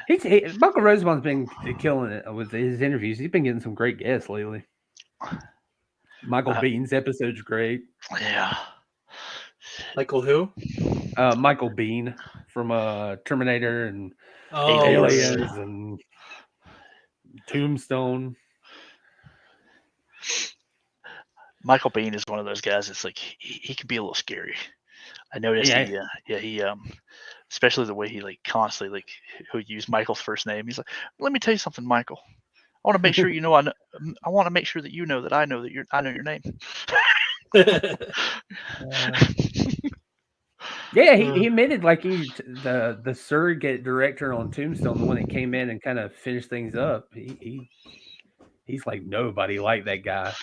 Yeah. And I saw him yell at like I don't know. He said he yelled at somebody, like somebody on the set. And he's just like from there on out. He said I said 2 words to him or something, or 5 words, but with 2 of them were like "fuck you." So. Excuse me. He's great, and yeah, him calling that Michael Rooker's bullshit. He's like Rooker's gotten mad on set. I don't want to hear that. I seen it. him with the old I pretend to be mad. Yeah. Also, and just link to that. I mean, Michael Rooker's episode again. That's a really good one. And I just like him talking to all these old veteran actors, especially the ones that they don't care about what they say, or they're just honest people. Yeah, they're not assholes about it. It's just they cut through the bullshit. Yeah, not apologetic. How about that? How about that new Star Wars news? That video. I have. Can I share my screen? Is that doable? Yeah. What do I do? Hit present? Yep. I've never done this before, people. Yeah, you hit present and then share screen. Yeah, I'll just do share screen. Just the craftsmanship you put into that video I was dying. Thank you. Wait a minute. Nope, that's not it. Hold on. I'm learning, people. I'm learning. Learn faster. There we go. Okay. Oh, look at there. Look how clean that is. Can I just... How do I make it play? It stole my play button. Maybe click in the center. Oh, it's in the center. Underneath the very, very bottom center. Oh, but the icon telling me what to do is blocking it. Here we go. In other Star Wars news. Oh, we don't have any sound. Oh, no. Oh, there's no sound? No. You have to do the share audio when you present. Oh, do I have to do that as well? I've blown the joke, people. Yeah. Maybe not stop screen. Oh, what if I do this? You know what? Do it the fancy way. Fuck it, we'll do it live. Do it live. Oh no! No!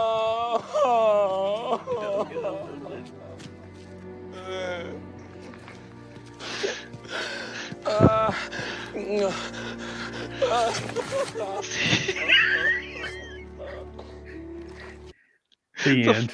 The falling at the end. Just, oh god, man. I guess the rumors were true that she is getting her spell. Grogu's probably in this thing. Probably. But she's going to start at the school. Which means Uh, we're going to lead to Mando getting killed. Yeah, I told you. Because without Grogu or anyone else to save him, he's an idiot and he will die. Like, I mean, yeah, he's. What was it with that joke that me and you were joking about when the Mandalorian first came out? We both said it. He was kind of like Mr. Magoo. Yeah, he was. He kind of he goes through happenstance. Like he's really good at the beginning, but now lately he's kind of gotten I don't know. It's weird. But yeah, I was telling Zach the other day. I think this isn't a spoiler because it's just a guess.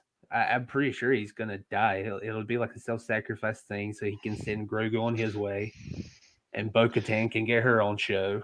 And because he'll probably return to the Jedi because you won't have any reason to stay with the Mandalorians. Yeah, and he can go off on his own adventures, and he won't have any ties to it. Yeah, and that'll be the way they end that show. Mm-hmm. But it's just guess. Mm-hmm. Hard to say. Educated guess. I know that Filoni is working on his show, and yeah, that was on the list too. It was that and something else. Oh, James Mangold. Yeah, is that his name? He's going to do a prequel to everything. It's supposed to be like the first Force sensitive person. Yeah, the first discovery of the Force and whatnot. Has that been documented in the expanded universe? Expanded, yes. Okay. But not in the new Disney timeline.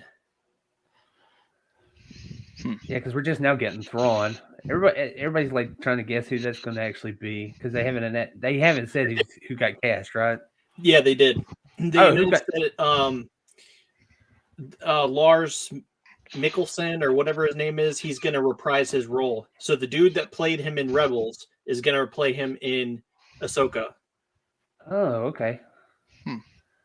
I did not know. Oh, he does. Wait a minute. Is he related to Mads Mikkelsen? I don't know. I think. Because that's a Holy shit, it is. He's Mads Mikkelsen's brother. Yeah. I did not know that. Yeah, I looked it up because there's a picture of these two lovable guys just being all brotherly and villainy. Yeah, they do have. They those both play faces. fantastic villains. Yeah, and heroes. Yeah, true. Mads Mikkelsen, man, I'll just watch him in anything. Yeah, I don't think I've ever seen him in a role that I didn't like, other than the Doctor Strange villain. I think that was the biggest waste. I just want him to play Doom. Just recast him and just make him Doom. I know he's too old. I don't care. Make him Doom. Or Magneto. God, can you imagine him as Magneto? That would be so scary. Mm-hmm. Because he can do it because he did Hannibal. He's got that. Yeah. Is that intelligent? Because God, Hannibal's so fucking. That's what a great show. Yeah, I haven't watched it all the way through yet, but I'm wanting to. Oh, definitely go finish it, man. It's great, especially that last episode. Like it doesn't feel like you could wrap it up the way they did. Like I was like, there's just no way they don't have enough time. I don't know what the end is going to be, and then they do it, and you're like, wow, that was perfect. Yeah, that was absolutely perfect.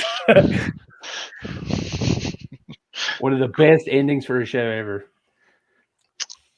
Well, there you go. Well, what else you got? Well, okay, so they have those announcements, showed the trailer. Yeah, so Dave Filoni is doing a Mandoverse, a story set in the Mandoverse that's going to bring everything to a head. Okay. Set in that little mini era of timeline, and hey, as long as he understands gets the logistics right of things, because I'm watching Mando and I'm like punching myself in the face. Well, to be fair, man, the episodes that I saw, like I don't know what it is, but it's Favreau's writing a bunch of these, and I don't know what's going on mentally. It feels like he's tanking it on purpose. It does, but I don't know logistically unless he's just straight up. It's another chef situation where I hate Marvel now. I hate Star Wars. Just that one episode with the dragon that caught the kid and took it back to its nest. That whole episode, I was dying. I was dying inside as a person who understands how distance and travel works. Like they Bo-Katan takes off in a spaceship because they run out of fuel, chases a dragon, but then comes back and beats and they're all these guys on foot beat her back to camp on foot. Okay. And then they all leave together, go make camp, have dinner. Then the next morning, get up, take their time, climb the mountain, and then the dragon comes back and spits out the kid to feed to his hungry babies. Plus, that kid is bone dry. Bone dry, not he's not mucousy. Yeah, and I guess you could argue the fact that maybe those helmets provide some kind of oxygen, or I don't know if there's a seal or what happens. Like, how are you still alive, kid? I think they do have seals. They just don't really use them. Like Mando didn't use his for. Yeah, and that's the thing that I think has been one lapse in my judgment on the shows. Like when Mando goes under the water, he should have been sealed. Yeah, do they seal? Because I assume that they should have. They should have sealed, and they always do the. No, they do. When they're taking the helmet off. They showed it. Yeah, and it's they should be sealed. Yeah, he did it on the planet when he got there. It's sealed until he was sure that robot until the droid came back. Yeah. And he's like, "You seal you in the pod, I'll seal my helmet, and we'll go about our ways or whatever." But in that episode, it should have been protecting him from the water, but he was gagging on the water when he went under, and he was trapped under, and they were trying to stab him underneath that on the ship episode when he was on the ship in season 2. There's a lot of plot holes in that episode, and that's what irked me. Yeah. We're getting to the Game of Thrones level of we forgot. Well, Daenerys Targaryen forgot about the Iron Fleet. And I know that neither of you are a big fan of a Book of Boba Fett, but he was protected from the acid of the Sarlacc pit, but still ended up crawling out and got a stormtrooper, which is an inferior armor, grabbed the oxygen from that, which who knows how long that had been in there, and used it to inhale oxygen to climb out. I saw a really good video on, I want to say it's Ben from Mr. Sunday Movies, his editor. Yeah. I think he pointed out, like, Book of Boba Fett, there was a good show in there. It was just edited poorly. And if they had edited it, and he sold me on it by the end of that, I was like, wow, I would have actually enjoyed that cut. And I just saw somebody recently did like a cut scene of Obi-Wan's show to where Darth Vader and that ship, that makes more sense. Like somebody just did a very simple cut. Just cut together a couple little, they cut out a bunch of junk, smushed it together, and it's like, oh, that scene makes complete sense now. And oh yeah, there's a fan that's doing like he's converting all of Obi-Wan's show into a movie. Yeah, he's like a special effects guy that he's worked on some of these shows. So I'm very interested to see. I'm very interested to see that. I don't know. I liked it the way it was, but I feel that one scene encapsulates Boba Fett. One scene that entire show, and that's when that dude does that little twirl and then shoots. Oh yeah, that was Yeah. Let me do this little that entire let me do this little spin shoot. He should have got a shot in the spleen as he turned. I was hoping someone just cannoned him right in the chest. But that's something that could have been saved with editing. I think there is something there. They could have added a blast effect that he was dodging. But it's just, he was ducking under the gun, wasn't he? No, go back and look. We can pull it up. He's doing it just to do it. Yeah, there's nothing happening. There's no incoming shots. The person who's firing is literally like a couple of feet behind him, and he just does it to do it. It's almost like he was ducking. But the guy never shot at him in front of the other guy. No, to shoot. No. It feels that way in your brain, but when you go back and watch it, they take a really long time to show him. Yeah.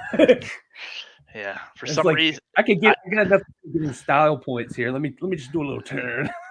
All he needed was some white doves, like falling, like going from the bottom of the screen up. I didn't think about that. That probably was like a very John Woo thing, except there was no bullets falling. There's no bullet. Yeah, it's just like he just did it to do it. I keep speaking because it was so retarded. But I'd like to see like a re-edit on that. But it was just, I don't know. I think it's there. Well, we're not likely to get any more edits on these things because George Lucas is gone. So we have to cut them out. We have to rely on third-party people to do it.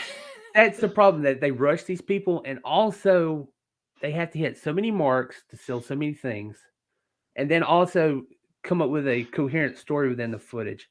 I think it's well known enough that George Lucas's original cut of Star Wars sucked ass, and that somebody came in. Was it his wife? Yeah, came in, did an edit on that movie, and everybody was like, "Wow, what an amazing film!" Yeah, it just takes a really good editor, and I think it's one of those slow conclusions I've come to. I think they just need better editors over there. They need some world-class storytellers in that editing room, cutting these shows, and not stretching them out to 6 or 8 episodes or whatever, when they should really be 4 or 5. Yeah, just a movie. Just for fun, I put the thing in there, the clip. It's only like 30 seconds long, and I went back just to rewatch it really quick. I want to make sure I'm not like spouting out nonsense, that he wasn't like ducking to miss anything. But if you notice, he's already ducked. He's already down and out of the way of any gun. Like, he's already perfectly in a good tactical shooting position, and then he spins. Oh yeah, it's in private chat. Can you put that up, Dustin?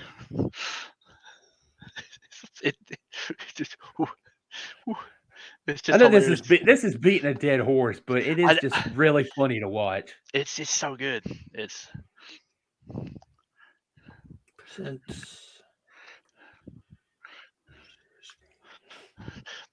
like he's adding centrifugal force to spin the round out of the blade. Yeah, it's not the Wanted universe. He wasn't going to like fling it around a corner or anything. I'm going to get a storm. All right, here we go. Okay, I'm down.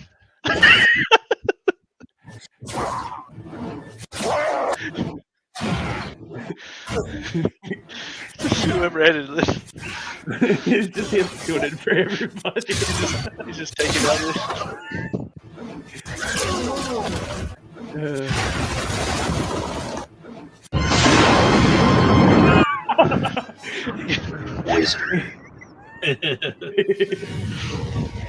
There you go. I take it back. That's the coolest guy in the universe. Yeah. Lando, you just got beat. Yeah. You are now the second coolest person in the universe. Great shot. It was 1 in a million.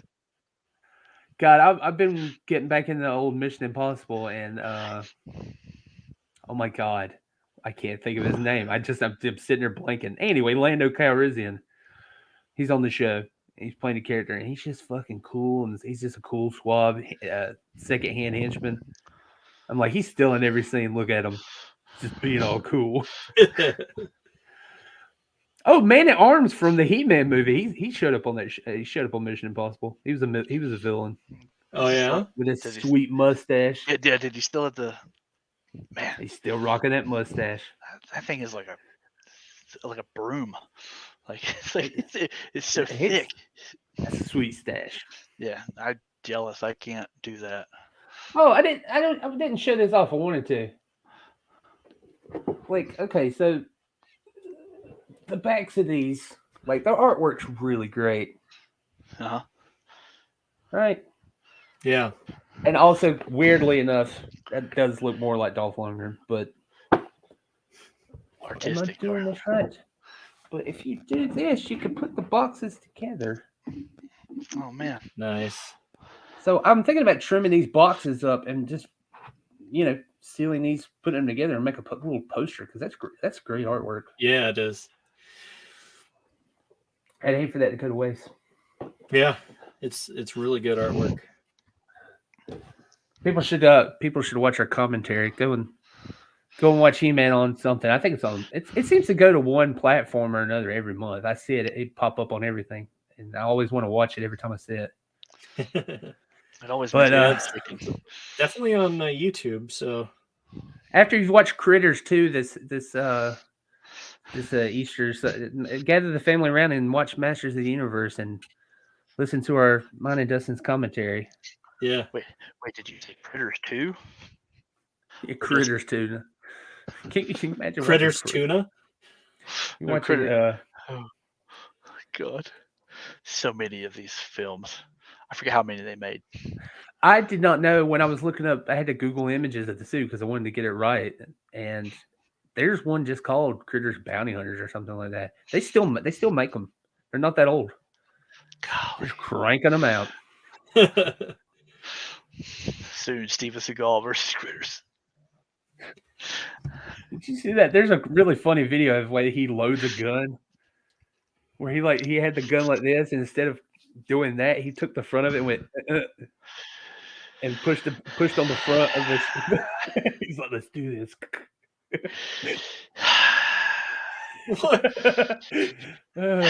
That's not how slides work.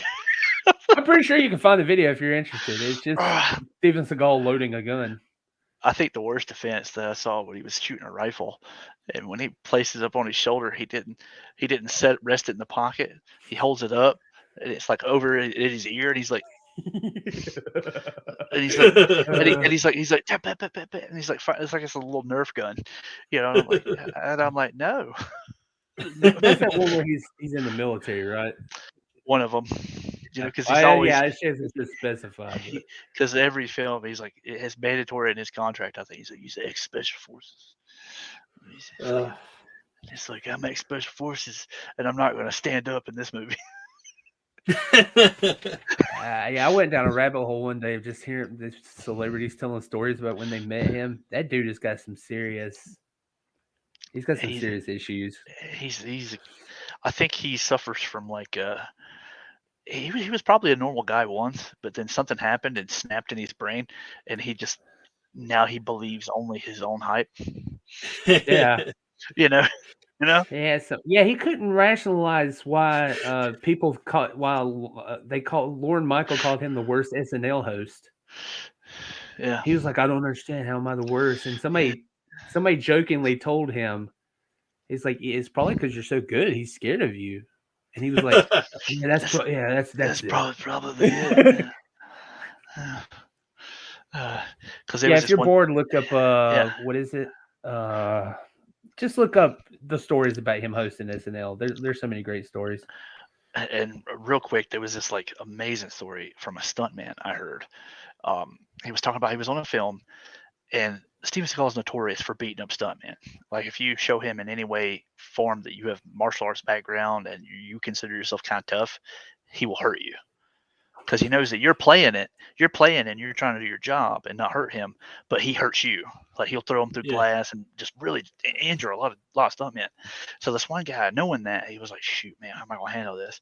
He's like, fuck it, I'm going to try something completely different. So he walks in there and he does the whole sensei, and like tries to go the ultimate respect route. And of course, Steven Seagal, being Steven Seagal, is like, hey, we're friends now. and then he's like, we got to change the script. I'm not going to beat up this guy. We're just going to change the script, and I'm going to stab him with a knife, and that's it. And the guy was like, and then I had to like spend all day on set with him and talk about women and stuff like that because now we're friends, you know. You know what? I do want to thank him for his existence because I don't know if we've told that story. We might have, but that's how I met Zach in school. That's how I was introduced to him through John. He's like, I know this guy. He does a really good Steven Seagal impression.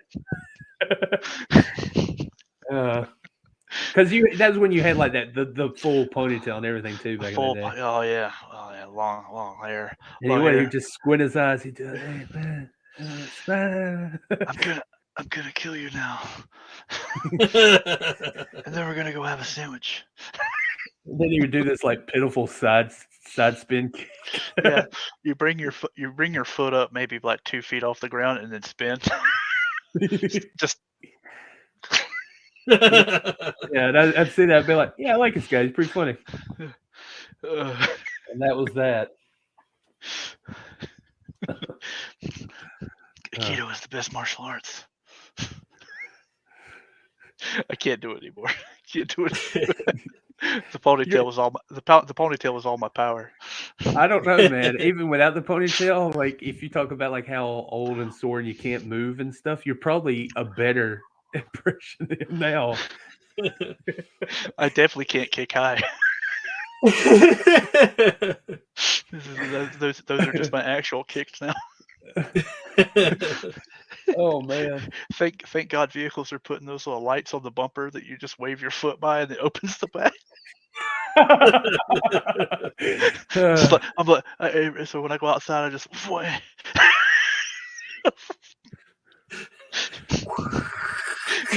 I'm telling you, it's the best invention ever. I'll take 12 of these.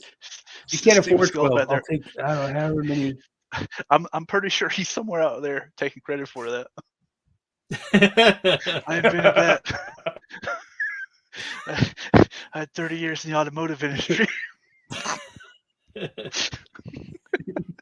You know, because he's like in his 60s, but he's had like a cumulative of 200 years of experience. You know, I was a Louisiana police officer. That was during my time when I was pretending to be black. Yeah, I forgot he had a fucking that show.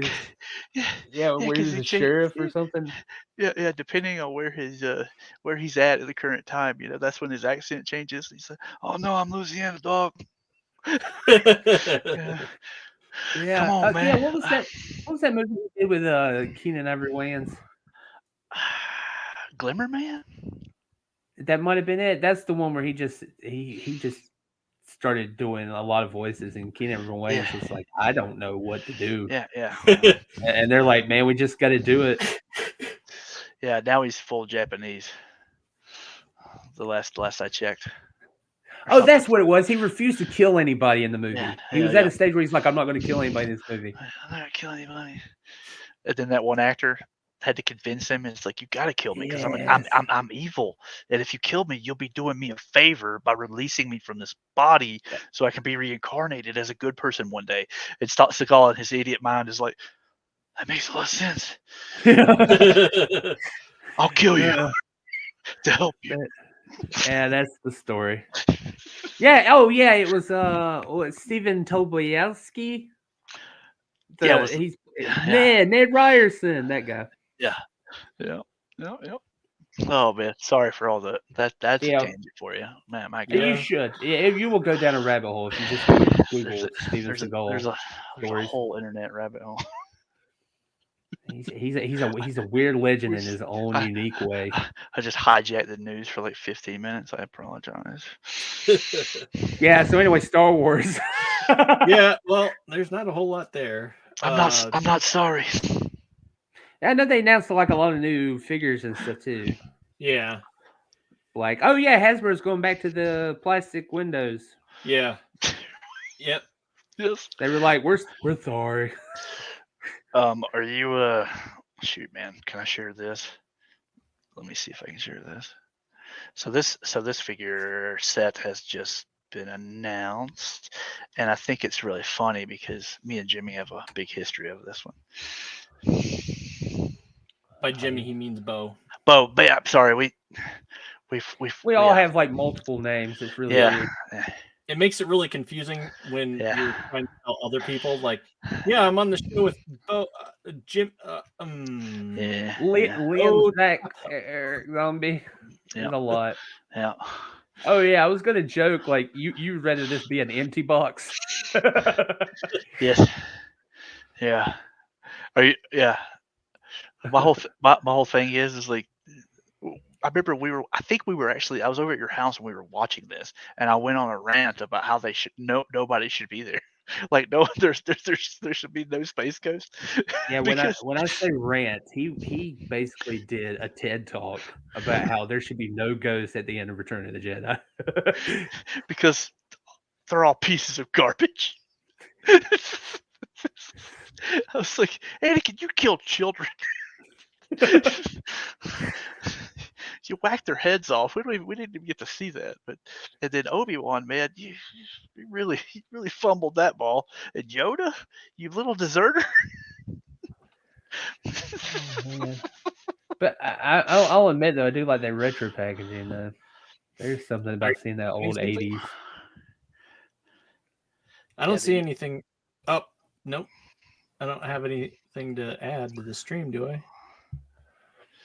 Oh yeah, it's just I put a link in the chat. It's I don't know if it'll. Oh, maybe I can. Let's see. It's it's a really neat looking set. All joking aside, it's a very neat looking set. I don't know. I want to see it in person because I don't understand what's going on with the cloth.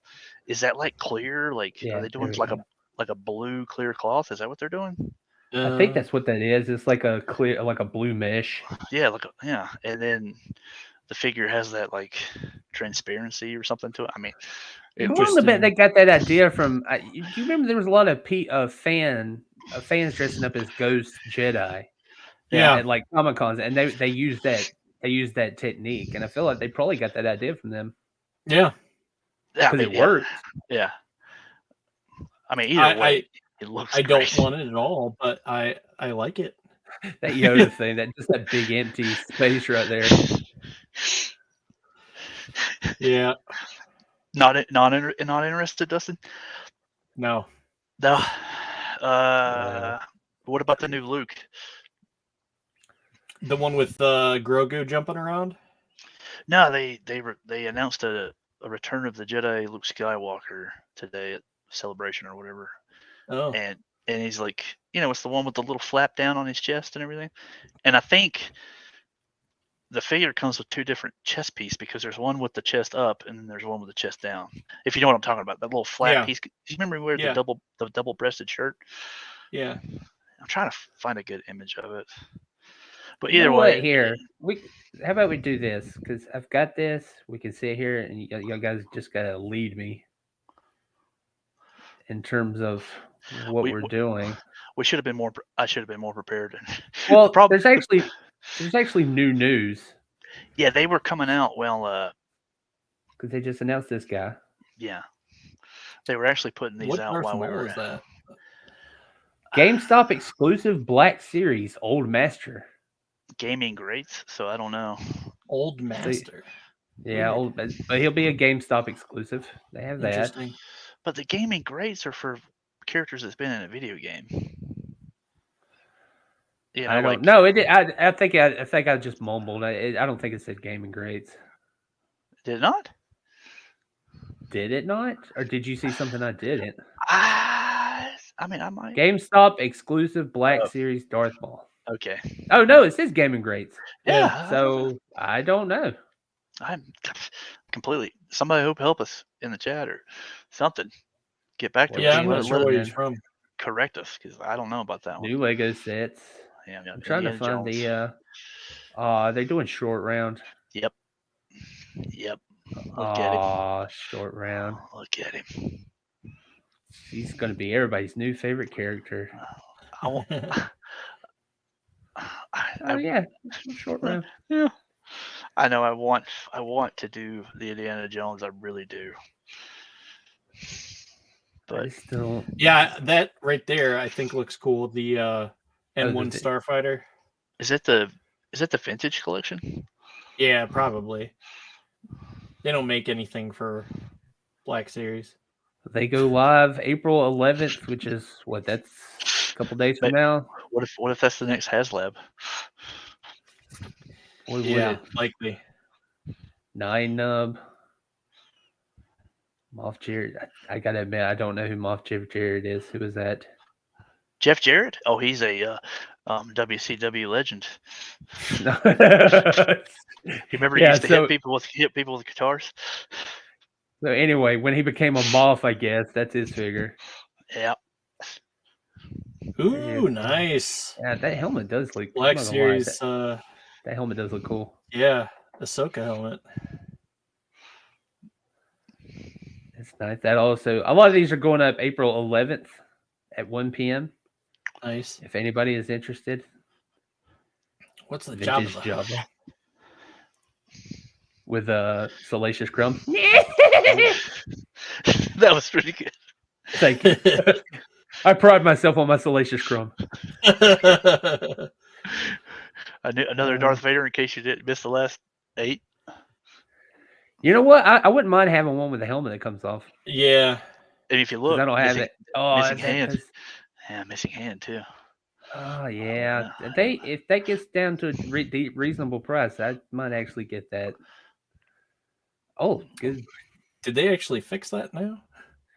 Oh, they don't just have a general release Royal Guard. A traffic cone figure. Yeah, now you can actually move his legs. I do like their long.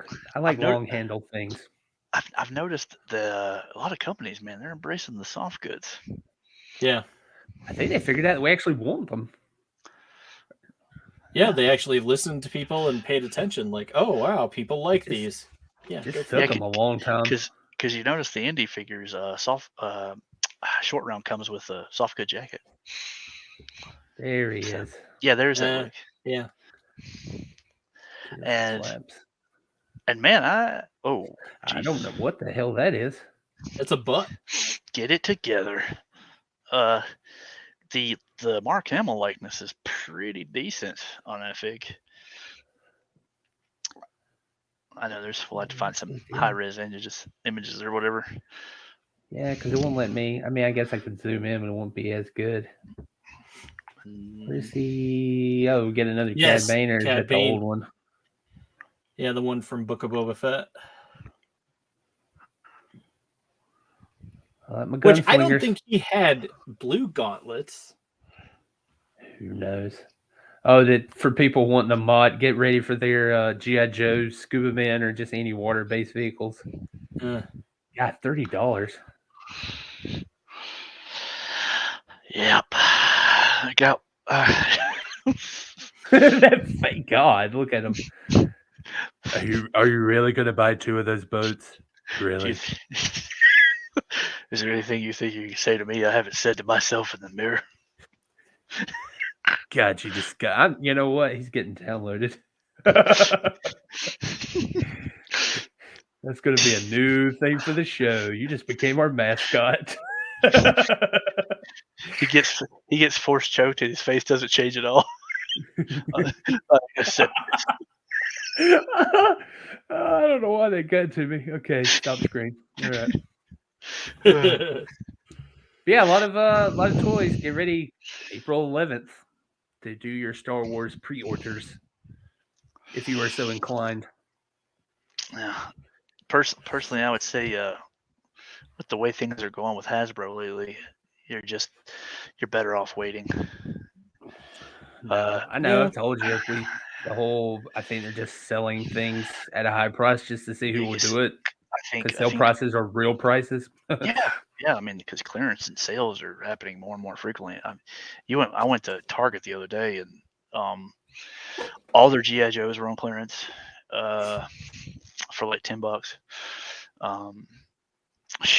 They had a bunch of stuff. The only thing that was new on the shelf is I saw the new Groot from the new Guardians of the Galaxy, Marvel Legends. New or in clearance?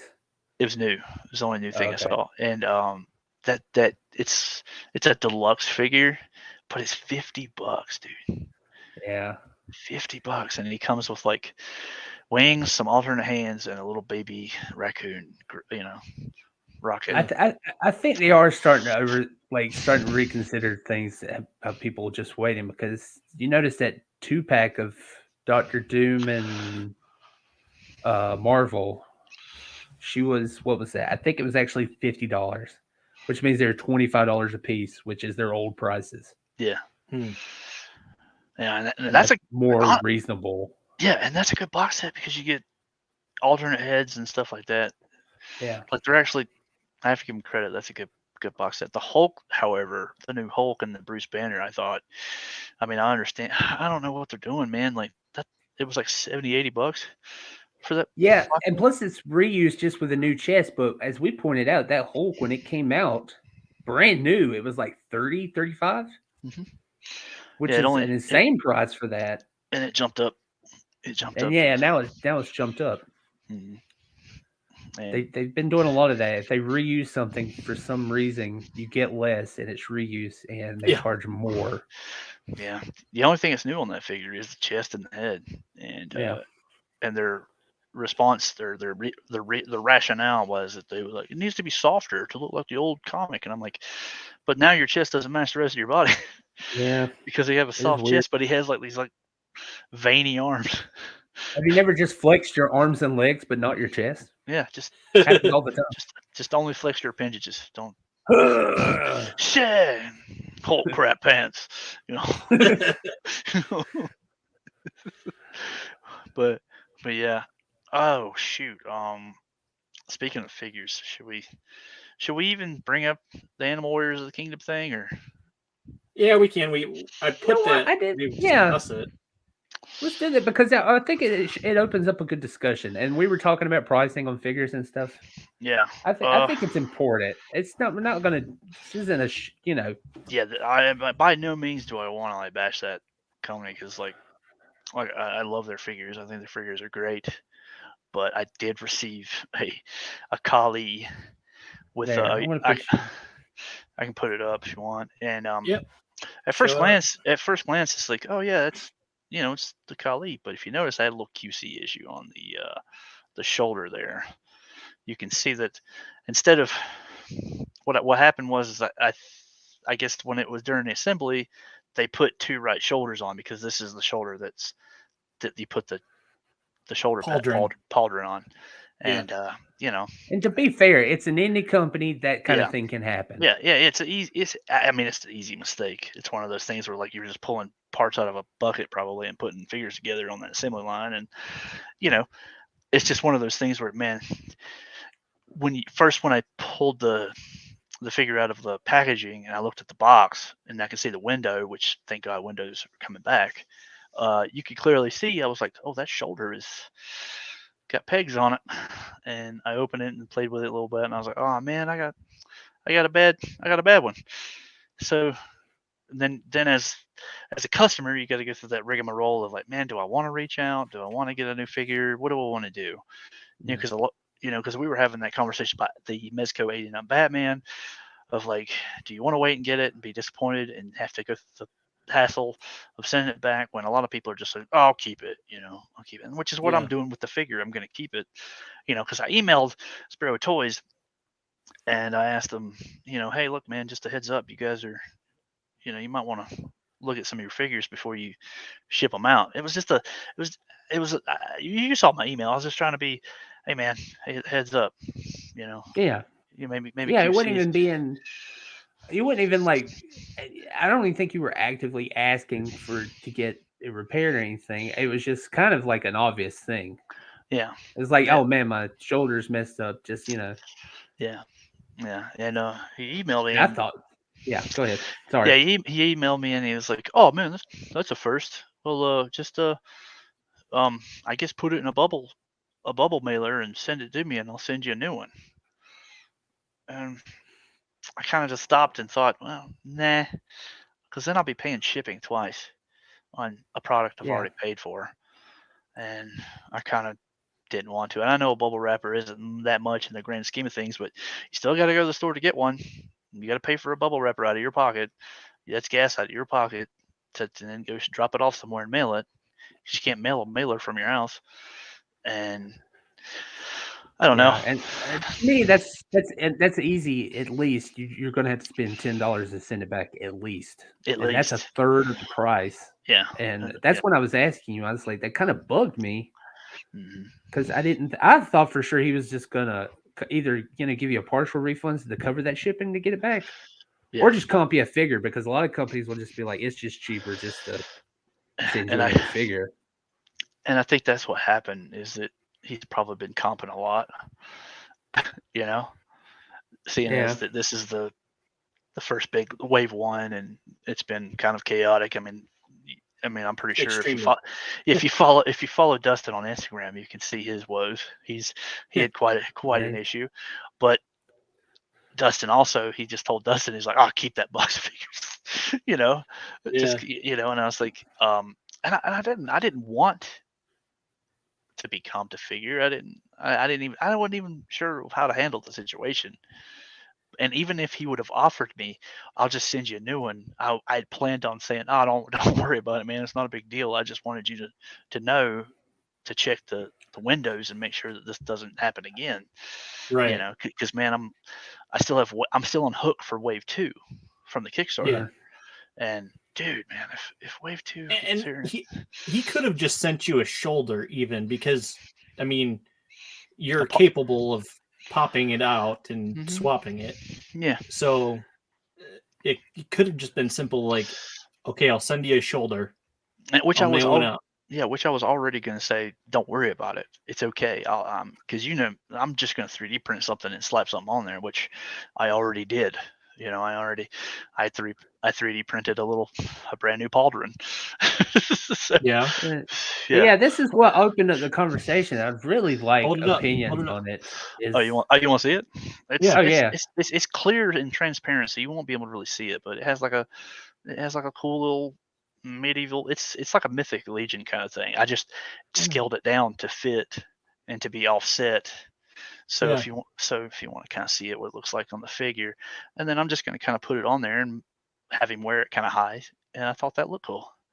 Yeah, perfect opportunity if you want some custom works or bases. Mountain Town Toys on Instagram. Yeah, thank you. If you guys want to give me something to do, because dude, I'm constantly tinkering and just messing with stuff, and I do it. Yeah, he's made me some awesome bases. I don't have anything nearby, but he's done me some custom bases. They're great. Oh yeah, we'll have to definitely, once I get like more stuff out. I'm still working on all kinds of stuff. I got plans for Dustin Star Wars. Oh, I got plans. I just need more space. Yeah. Mountain Town Toys on Instagram. Yeah. On Instagram. Yeah. Or just find the the Geekmen page, and I'm sure he's there too. Yeah. Once I get more space and I have more leg room to open up, I want to really put some stuff out there. You'll see. But see, that opened up the conversation about what is the mentality of, because it affects a strong percentage of collectors, about how they're willing to do a lot of legwork and put in extra money to fix something or repair something themselves, or just keep it and put it on collection when they're not happy with it at all, or it's broken or something. Yeah. And they just refuse to return it. And it's so much so that it's created a new market, like the ability to, buy repaired things or new heads. I mean, like Ramen Toys and stuff, that's what they capitalize on. Things like that, these companies. So what is the mentality there? I was just so curious about what's the mentality there for collectors. Why are they willing to do so much legwork? Because it just baffles my mind, because I'm not one of those people. It's like, I want it to be decent. I want it to work. I don't want it to break out of the box. Yeah. Right. I think for the most part, a lot of people do. I want to say a lot of people do it because they're creative and they like doing it and they want to do it. I don't think anybody really I know speaking from experience, all the stuff that I do stemmed from things that I wanted. I wanted stands that I could use as bases, and because as a collector, I think the worst freaking thing in the world is when you come home and you see all your figures on the ground.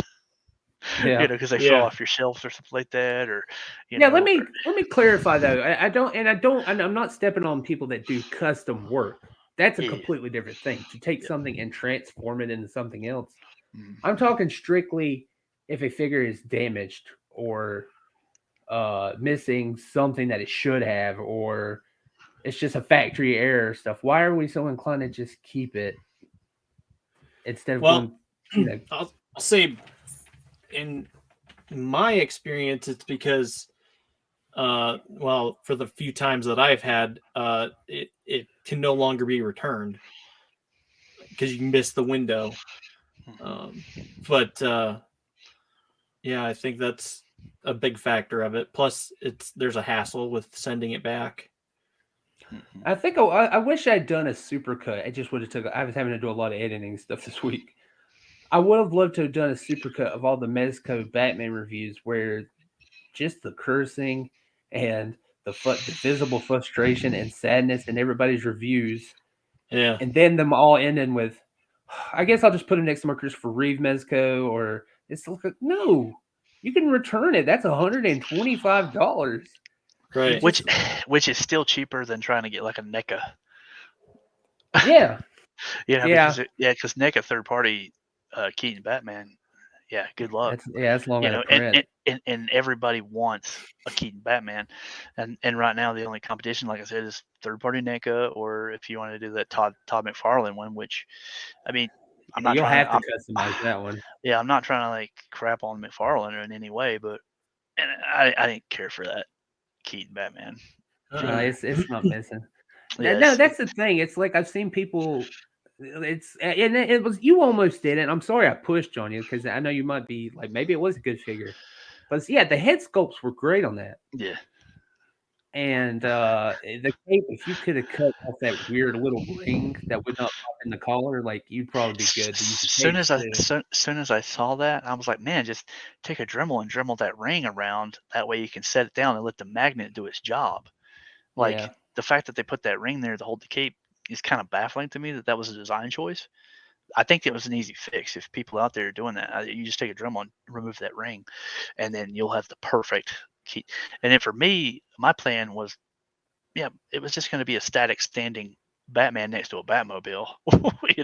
For me, it wasn't going to be in any crazy poses anyways, because let's be fair, Keaton didn't get in many crazy poses in that costume. No, he couldn't. He couldn't. It's physically, RoboCop was more flexible. So for me, that was my plan.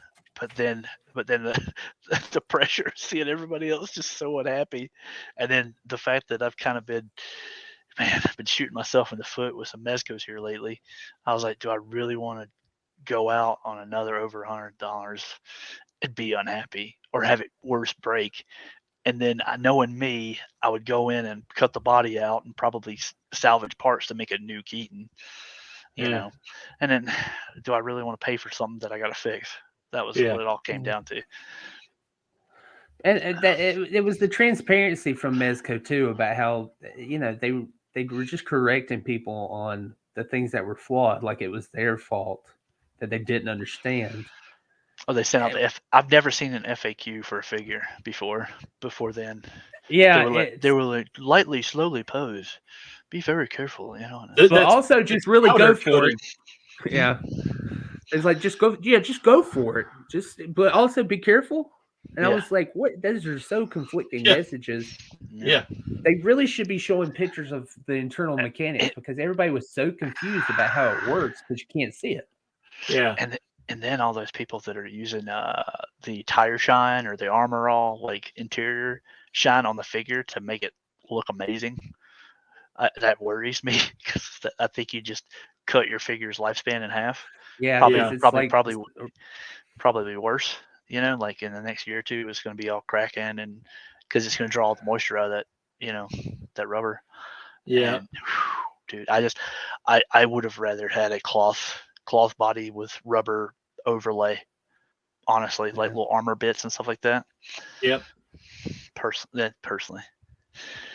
But but yeah, I just wonder what I'd really be interested in comments if you're listening to this. What is the mentality of if you've been one of those people? I understand like wanting to fix something. Like you see it as a challenge. You see it as like, oh man, that's going to be fun to like, oh, I can do this. But there's a certain point like when figures cost $100, $200, like, and they don't because you Dustin, you said you had a lot of Hot Toys is that way, super delicate figures. Mm-hmm. Yeah. That don't really move or anything, and they take repair. Like, why do you not send it back? Because Mezco doesn't. They won't listen to those frustrations. They'll just see did they keep it, and do we get to keep the money? Okay, cool. Well, Mezco success. Mezco is not really known for their transparency anyway. Right. Yeah, I mean they kind of go dark, and then I don't know. I have a love-hate relationship with Mezco. It's kind of weird, but yeah. I didn't mean to bring it down. I was just no. These are all good points, but I think it all boils down to as a customer, you paid for something, now you're depressed. Do you really want to go through the hassle, or do you just want to take it as a lesson learned? Right. And be like, kind of like my stance with AWOC. I love them, and I'm still excited for Wave 2, but I'm very cautious, and I don't know 100% if I'm gonna give them more money. Yeah. You know. See, it's kind of a. I hate it when you can't like. I shit on Hasbro a lot here lately, but it's just because I've been burned so many times. Yeah. And there's a lot of figures I have that are just I know they're near breaking, and I just can't mess with them anymore. And it's already past that point where you can't return it. There's nothing you could do. And just being burned so many times, it's like I want those Indiana Jones action figures, those new Marvel stuff, but I don't trust you guys. And also, they're overpriced to even take a chance on it. Yeah, the QC versus price, man. Like, I don't know if you saw the controversy with the new G.I. Joe cover girl. There is a ton of figures that went out, and the face printing is off. Like, or like lips. I did not see that. Yeah, like look that up. It's pretty scary. And then with the closed box, you can't tell. So if you're at the store and you see one, you can't find the one with the best face, and take that one home. Right. But to take things off into a different tangent, what I wish companies would do, and I think that it'd be a good experiment. I would love for them to try it and see what would happen. Is if they cater to the custom, the custom. Sorry, that's the best. I'll do it again. That's my dad. I got him set for Goofy. Sorry about that. God. Continue. No, you're good. I think, but I was gonna say, I think they should cater to the customization community and sell blanks, like blank bucks.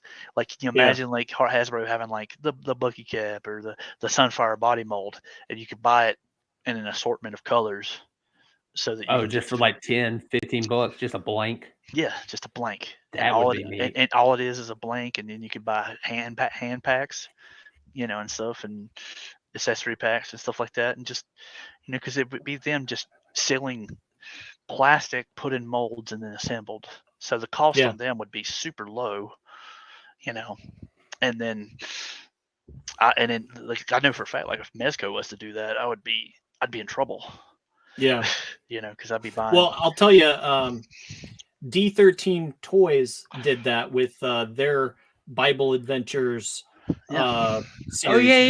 They had blank bucks that they would sell, and you could get hands and stuff like that. So I think that was pretty ingenious too, because that helps fund the overall Kickstarter. But if people don't want the biblical figures, they can still get in on these new action figure bodies and see what they do.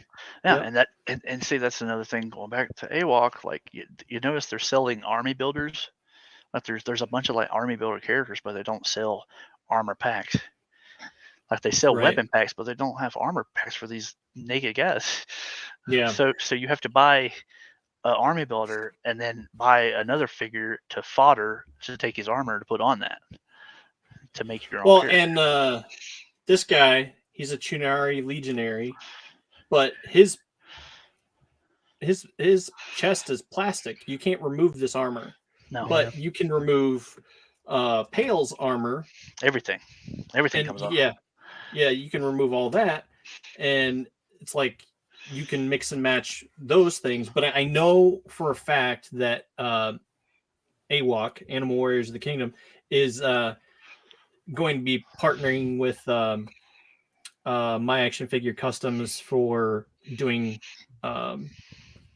custom armor pieces. Really? And things like that. So I'm guessing hopefully they get a point where they do something with this back thing other than just a shield. And other companies will start releasing.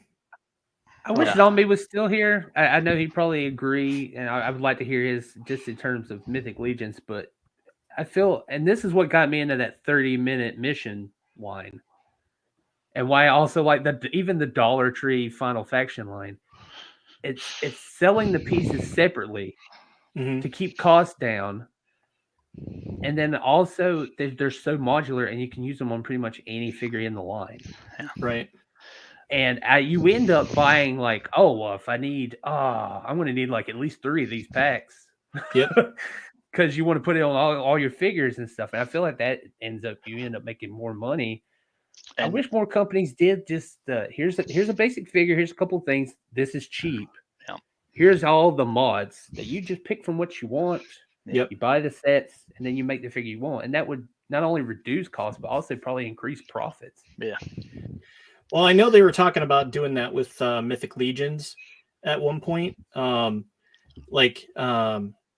was down to where you could sort of like a cart buying experience. Like you could pick from these heads, these torsos, and these accessories, and you would get. It was like a build a character type thing that you could get a lot. I would too, and because I think it would be good to offer, different skin tones and different heads and stuff that you could go with. But it's they haven't actually implemented that yet. I don't know if that's still in the works, but I know this was a couple years ago. They were talking about this is like a big overarching goal that they were wanting to do that I think would be awesome for customizers, especially. Yeah. A good template for that would be that website Hero Forge. If you for like D&D characters, you can go on that website and build an entire, and there's like hairs, stances, like weapons, accessories, outfits. It has a huge library, and you can build like some crazy things. And I'm like, man, imagine an action figure company doing that. I don't even want to. It would be near impossible to have that many selections and not to have the molds. Because God, I don't even know how you'd do that. But for Legion, since they have for Legion, since they have a library of parts, on standby, then and then that way you could send a blank to a customer and the customer paints it. That would be pretty awesome. And then on top of that, they're cutting down on assembly because they don't have to assemble jack. Yeah, you just throw in a box. You just put the parts. Yeah, put the parts in the box. Yeah.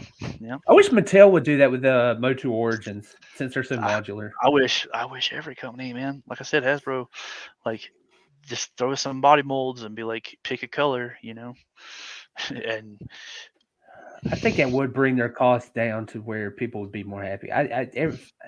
It's nice just paying $20-$25 for an action figure now. Yeah. And there's a handful of companies that are doing it. I know. I use deep discount every time I see like a deep discount sale for Hasbro. They sell some pretty decent. Like I got I think that was the Marvel Legends Havoc for like $7. Damn. And as soon as I saw it, because I'll show you guys later, but it's all fodder. It's going to be a custom. Yeah, because that's just it's just a blank body with just the head, right? Yeah, pop the head off. I got some stupid plans. Stupid plans. Stupid plans. You know what? I think we could do with a palate cleanser here. Oh no! No!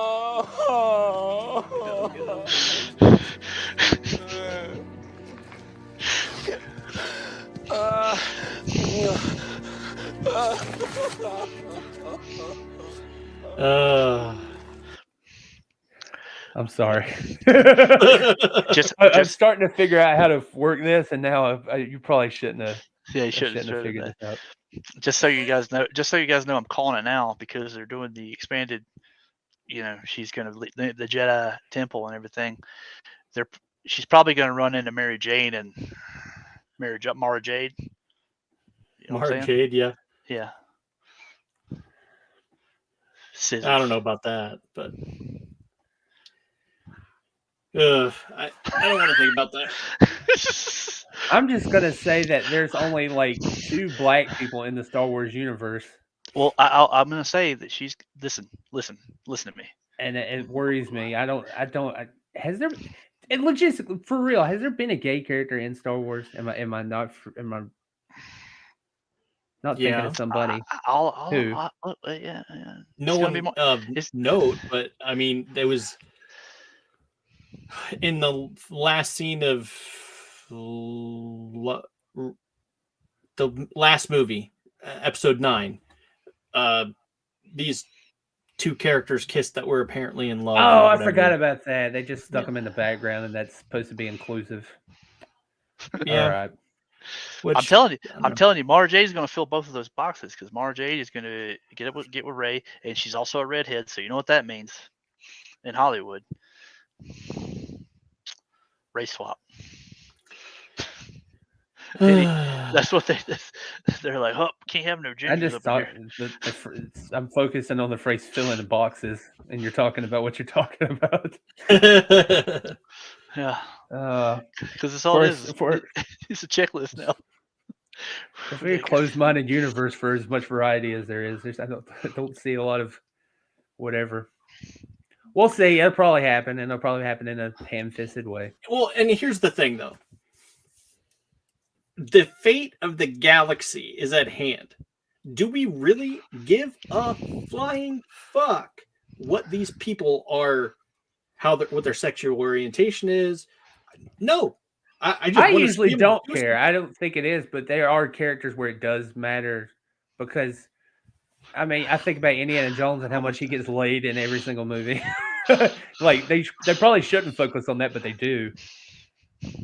It's like you got to establish that they're a manly man, and I like the ladies. And it's like, I know it's supposed to be old fashioned. I don't even know where this conversation is going. I just think there should be realistic representation. I don't think it should just be thrown in there. I don't. If you're going to do it, I don't know. I look at it like, yeah, if things are as bad as they are, like if you're fighting the Empire and things are really, really serious and stuff like that, I'm really not caring who you're dating. Right. You know, like no, it really, in terms of realism, like when you're focused on something, like how often does it come up about that in any given situation? That's, you know, in the Star Wars Disney books, it's heavily leaned on in those storylines because all it is pretty much like this character is obsessed with getting back to this character, and it's all the Disney Star Wars is pretty much. Yeah. Well, I just know we focused on incest in that universe before we tackled gay issues. Incest came up first. with Luke? Yeah, yeah. And then those expanded books and all that, like, oh, she looks pretty good wet. This training gown and all this stuff. It's like, what are you doing? Hey Han, hit that for me. It's off already. Chewie, rip his arms off. I can't do it. I can't do it for you. It wasn't that bad. Chewie. It's all about that inflection, you know, when he has that like. Take the scientist, man. That man. What was it? Take the professor and plug him into the Harper drive. God dang it! I know. I could talk about so the hyperdrive is apparently the droid from the first one. I don't accept that. The droid from. Oh, you're talking about from the Solo? Solo movie? L8 Solo, yeah. Yeah. So when he's taking the did someone just pop in down here? I don't see anything. Oh no. So when he's taking the hyperdrive, the C-3PO, the professor, to are they hooking up back there in the back? Are they getting it on in this hyperdrive lane? Are you alluding to droid sex? Oh yeah, that's what that droid was all about. Mm-hmm. Sex with Lando. Do you think either C-3PO or R2 got the? Yeah, did they finally get to fulfill her need? I feel like software. I feel like R2 would. Yeah, he probably would. He seems like he'd be kind of a stupid dog. Love him and leave him. Yeah, the way he curses, he's got a potty mouth and all those little attachments. Yeah, basically a sailor. Yeah, C-3PO. He comes across as the, oh my God, I'm too naked. Y'all, pardon me, madame. Oh goodness. So we've confirmed that R2's got laid. Oh yeah, okay. Definitely. That's canon. We accomplished something today. We've learned that Zach is scary, and R2 is a ladies' man. Stuff. Hubba Yeah.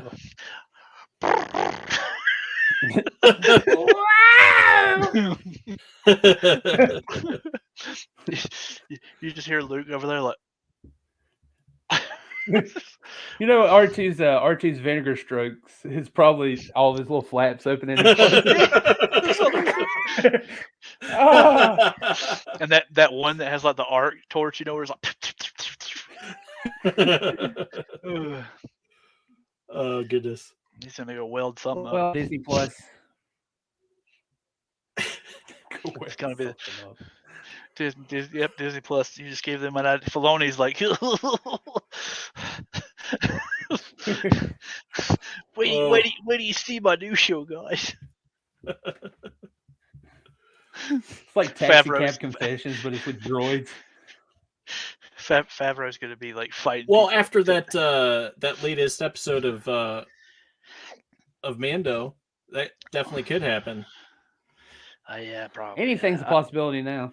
Yeah. Again, I'm not coming back till Pauly Shore's in the Disney universe or the Marvel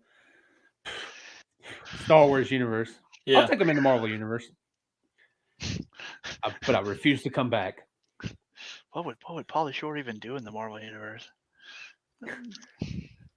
It's the multiverse of madness. Yeah. We's in the juice. I need We's in the blue milk. Oh yeah. Speaking of Marvel. Fucking. Oh man, how about some? What are they going to do now? Since the quantum mania of allegations. Oh man! Now here's the logic here. I think they finally. I bet they was like, man, we keep killing our villains. How do we solve this? Let's come up with a villain we can kill over and over and over again, and let's cast somebody just perfect. Oh, this guy's upcoming. He's a great actor. Ah, damn it!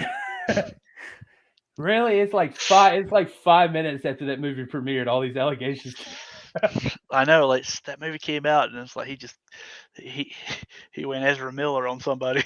I guess what's going to happen is that the other Kangs are going to look different. What if we have a chance at Marvel Redemption? Kang comes back and it's Terrence Howard. God's going to bless you. God's going to bless you. I finally got paid. I'm Robert Downey Jr. now. I think that might be one of my favorite threats. God's going to bless him. Yeah, God's going to bless you. God's going to bless you. Yeah, why not bring him back? Yeah, I'm just saying, Terrence, he's out there. I mean, he said he was retiring, but who Is acting something you can retire from? No, I know we talked about Clint Eastwood's new movie, like he's going to do another one, and it's like he's retired like 17 times now. Yeah, as an actor and a director. Like, Yeah. I don't buy it. So, because I didn't think being an actor or writer or director, that's something you can retire from. You just got to take breaks. Yeah. And and be like, I don't think I'm gonna come back one more again. Yeah. It's always The one right more time. story. Yeah. I mean, anything can pull you back. God, we've Until almost God retires you. Yeah. Was that it though? I think did we cover everything? I think we've covered more than everything. I didn't mean to. Yeah. We even talked about droid sex, so I think that was the main topic. We should have had slides for that prepared. Yeah, we should have. I'm gonna go ahead and get started on that thumbnail.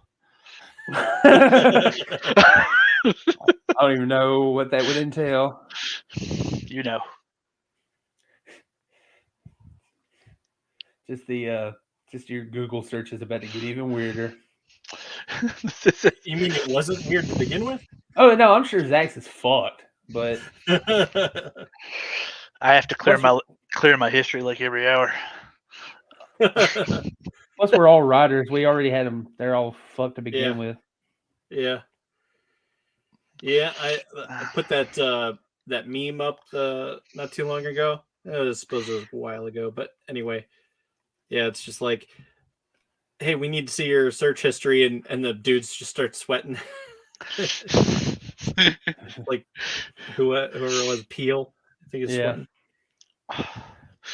God damn. Well, we'll be back when. We'll be back here in 2 weeks, but I'm sure we've got like other episodes coming before that. Yeah. With other guests. I can't wait to meet Kurt and see what he does. Yeah, I know. I can't wait to get all of us on screen. I like that we got so much time with the zombies we did. Yeah. So that was cool. Yeah. Yeah. I'm hoping to get Kurt on here. Kurtalicious, as I used to call him when we worked together. Well, I'll also say if anybody wants to give us suggestions for topics to cover, if you got something fun, or if you feel like we're not hitting a niche or something, just let us know. And I think the next time we meet up, we're all going to be sexier. We'll explain that. Of course, go to our Instagram now if you want a heads up on what we're talking about. Yeah. I can't wait for that. That's going to be fun to talk about. Are we allowed to show our nuts on here? If you put a plastic bag over it. See, brought it full circle. It's got to be a clear one. Yeah. Got to be clear because you don't want to confuse your nuts. Yeah. Because it confuses them. They always go for the belt. We're going on that. Goodness. All right, guys. All right. See ya.